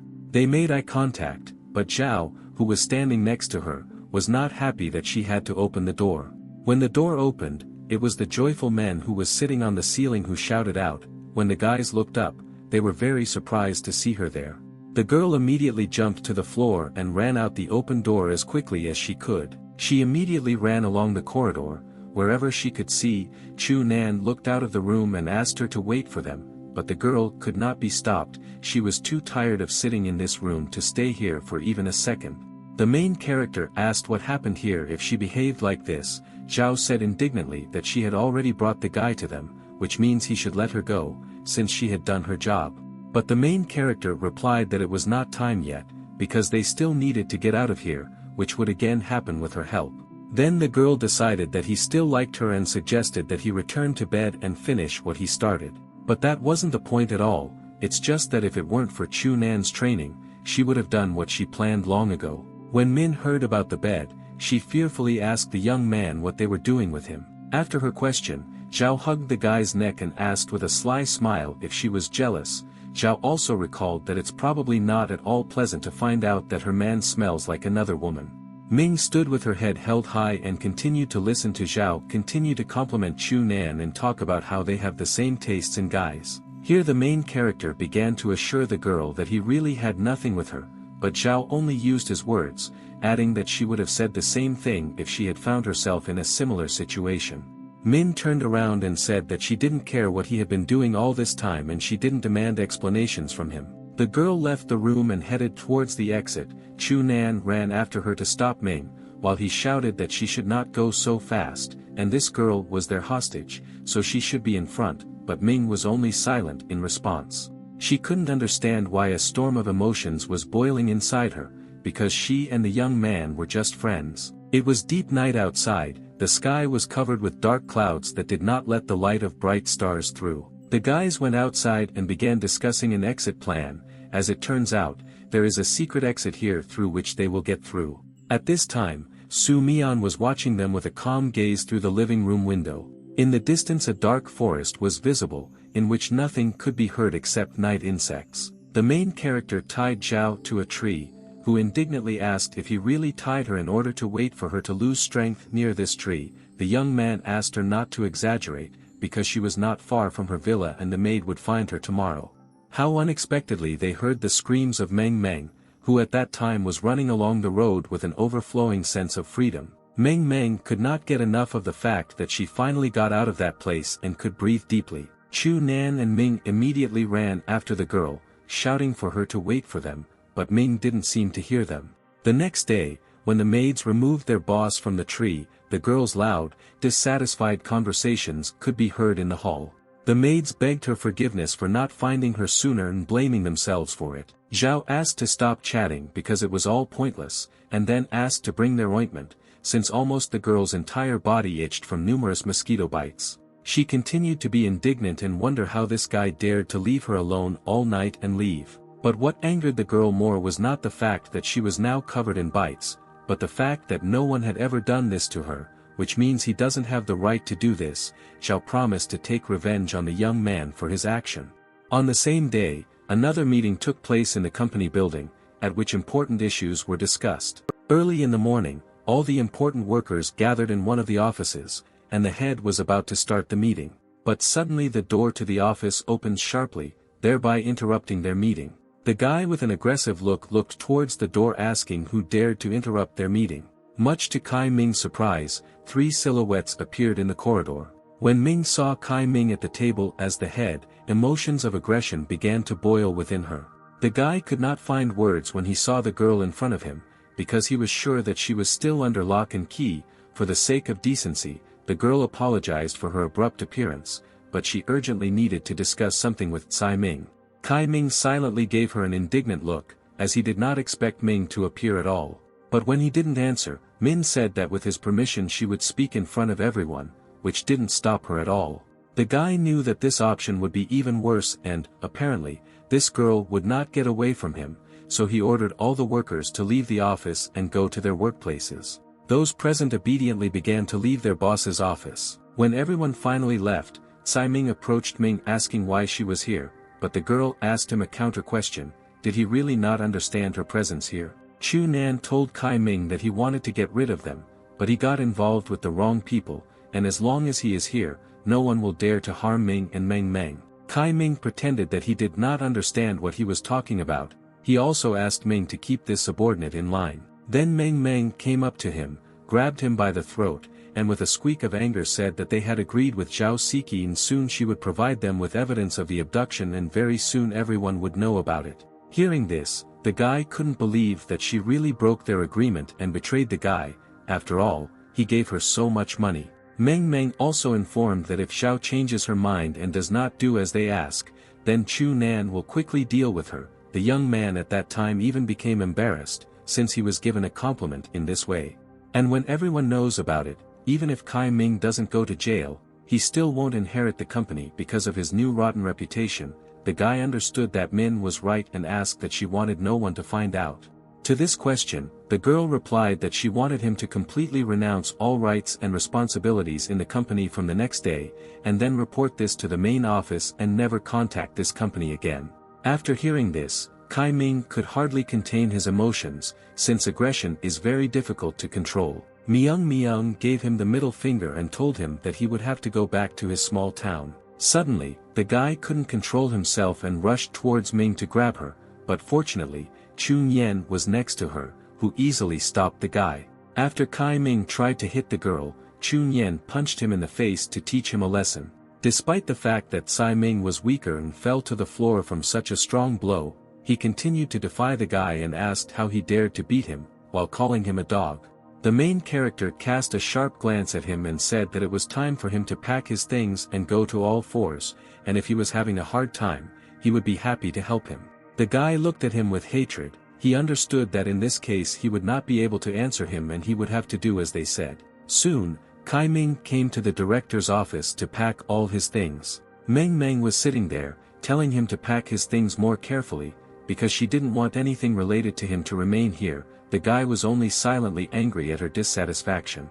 In the office, everyone began to actively discuss Tsai Ming's behavior and wondered why he came out holding a box of things in his hands. Had he really been fired? When one of the staff said that he was fired, the other guys said with a smile that he deserved it, since all he could do was show off. They began to compare him with others and said that he was 1,000 times worse, so his departure was only a matter of time. But the guy was not ready to hear such statements in his direction because he believed that everyone treated him with respect. Unable to bear it, he shouted to the workers that they were rejoicing early, since he would definitely return here. But he was literally thrown out of the office as one of the worst people. Chu Nian waved goodbye to him, adding that he should not see him here again. The guy was incredibly angry with Chu Nan, because if it weren't for him, then nothing would have worked out for the girls, and Qing Ming's plan would have worked perfectly. Min came to her father. When the conversation turned to her abduction, the girl asked why not just tell her grandfather about the circumstances that had happened, because it seemed to her that it would be better. Her father made it clear to her that other people were behind this, and if they made too much publicity, they would obviously want to remove them. Now they cannot fight back, so all they can do is accumulate strength and hope for the best. By the end of the day, it was fashionable to observe a crimson sunset in the sky, which filled the entire sky. In Chu Nian's store, the workers were still in their places because the workday was not over yet. The main character came to the store on his day off, but did not find his partner at his workplace. He was not happy about this, since thieves could break in here at any moment. Suddenly his attention was attracted by the active conversations of two guys who said that something had happened in the 10th building. Ahead of the guys, the young man saw a large crowd of people who were trying to see something with the same interest. Chu Nian decided that he would be able to find Chao somewhere in this crowd and went to check his guesses. He walked forward a little, pushing aside people who made it difficult to move forward. But, as it turned out, there was nothing entertaining or anything like that at the place where a huge crowd had gathered. An ambulance arrived near a high-rise building. Doctors began to disperse the crowded students to their classes, saying that the ambulance had already arrived, so there was nothing more to do here. At this time, they wheeled a man into the car on a gurney. This was a girl who, judging by all the conversations, wanted to commit suicide by jumping off the roof, but people could not believe that such a kind girl could do this, so they assumed that someone might have pushed her.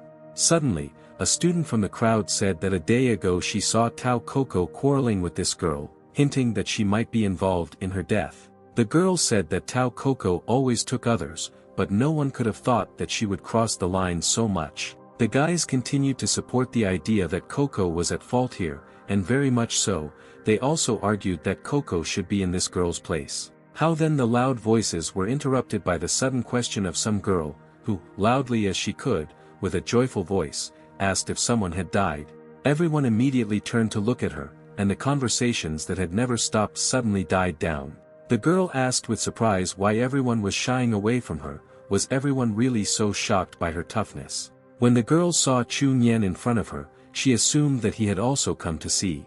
But, much to the surprise of the main character, she called the guy Chu Jia, explaining that his last name means duck, which means that's exactly what it sounds like. When asked what happened, Chu Nian exhaled heavily, saying that apparently someone fell from a tall building and was taken by ambulance. Coco just snorted with displeasure, as if she didn't care at all about someone's death. She said that now there are many suicides who, as soon as they feel a little pressure, immediately make themselves a victim. The girls who stood behind Coco were shocked that she dared to say such things, but they immediately fell silent so that Coco would not hear anything. Soon all the students went to their rooms, since it was already dark and time to get ready for bed. Coco was also sleeping in her room at this time. 2 soda cans lay next to her, while the girl herself fell fast asleep. Suddenly, a crash was heard in the room as someone broke the window by throwing a stone at it. Glass shards flew towards Coco, causing several small wounds on her face. She touched her face to check the amount of blood. The girl was very angry at those who did this. Coco immediately ran to the broken window and began asking who did this and inviting this person to come out with her once in a while. But there was no one in front of her window, which angered the girl even more. The next day, the students came to study early in the morning. An irritated Coco sat in the classroom, while behind her there were conversations about the night's prank. Suddenly the guys called Coco, saying that someone was waiting for her outside the office door. The girl was surprised, because she could not imagine who it could be. Could it be the night predecessor? The office suddenly became quiet as soon as the girl walked towards the corridor. Her classmates began to put their plan into action and added some kind of powder to Coco's coffee. When the girl opened the door from the office, she found no one there. She walked back into class with an irritated expression, heading to her seat. Coco decided that this was probably the same guy who was there at night. With these thoughts she began to drink her coffee, not suspecting anything. A few days later, the girl went out for a short walk with Chun Yen to talk about something that really worried her. Coco looked very bad, and the young man asked if she had slept at all today. The girl had huge bruises on her eyes from lack of sleep. She said that lately she had been encountering supernatural phenomena. Suddenly, not far from the guys, there was some kind of quarrel. A man named Yu Lien grabbed the girl and began loudly calling her to go play. The girl tried to avoid the conversation with Yu Lien, saying that she needed to go home to help with her head, so she had no time to play with him. Suddenly, Chun Yen walked past them with a box in his hands. He touched the guys on both sides to make them disperse. Yu Lien cast a displeased glance at the guy who interrupted their conversation. Suddenly, someone grabbed the young man by the hem of his t-shirt, thereby stopping him. It was Coco. She asked Chun Yen to stay with her tonight so that she wouldn't be so scared. The main character looked at her displeasedly and asked why on earth he should agree to her proposal. The girl again reminded him about the ghost living in her house and asked him to catch him. But the young man accepted this as nonsense for which he did not have time. He glanced at Yu Lien and told her to ask him for it. But this option did not suit her, since he would definitely faint as soon as he saw the ghost. Coco decided to try to convince the young man and promised to tell him where Hua Hua is if he does as she asks. Here the young man was very surprised by her words and decided to ask how she knew who exactly he was looking for. As it turned out, the girl learned about this from Ma Chao and asked the last question whether he agreed or not. Chun Yen thought about her words for a while and still agreed to stay at her house for one night. Suddenly, Xue Lu intervened in their conversation, saying that in that case, she would also go with them. Coco, with an irritated look, reminded the girl that she was going to go home and cook food, and besides, they didn't really know each other, so the question of whether to let her home or not haunted Coco. The girl argued that she was not afraid of ghosts, so she could help her. Suddenly, Yu Lien shouted out that he also wanted to go with them. Coco exhaled heavily, with the understanding that nothing could be done about them, so she would have to agree. Later, late at night, all four of the guys gathered at Coco's house. By midnight everyone was tired and wanted to sleep, and they had drunk a lot of cans of soda. Coco asked Chun Yen to accompany her to the toilet. The young man obediently stood up and walked with her along the corridor. When they arrived at the right place, Coco asked him to stand outside and not go in, but the young man calmly said that he knew everything. The girl entered the toilet and sat on the toilet. Suddenly the girl started screaming from the room that a ghost had appeared there. Coco ran out of the restroom and rushed into the guy's arms, with a frightened voice saying that he was right above the ceiling, but when the young man looked back, he saw nothing and assumed that the girl just imagined it. At this time, the electricity was turned off throughout the house. Looking into the depths of the corridor, where it was completely dark, the young man peered into the darkness with suspicion, but apart from a disgusting creaking, he was unable to hear anything. This sound made the girl even more scared. She asked to leave here as soon as possible. Suddenly, someone's hand appeared behind the door, and Coco had already decided that the monster would now show its full appearance. But then Xue Lu looked out with an innocent look. It seems that she was also a little scared by Coco's reaction. Coco breathed a sigh of relief since it was just her neighbor, but because she was so frightened, she began to scream at her, since such a sudden appearance scared her to the point of trembling all over her body. Xue Lu looked up at the ceiling because she heard Coco screaming that she had seen a monster there, but to her surprise, the girl did not find anything there.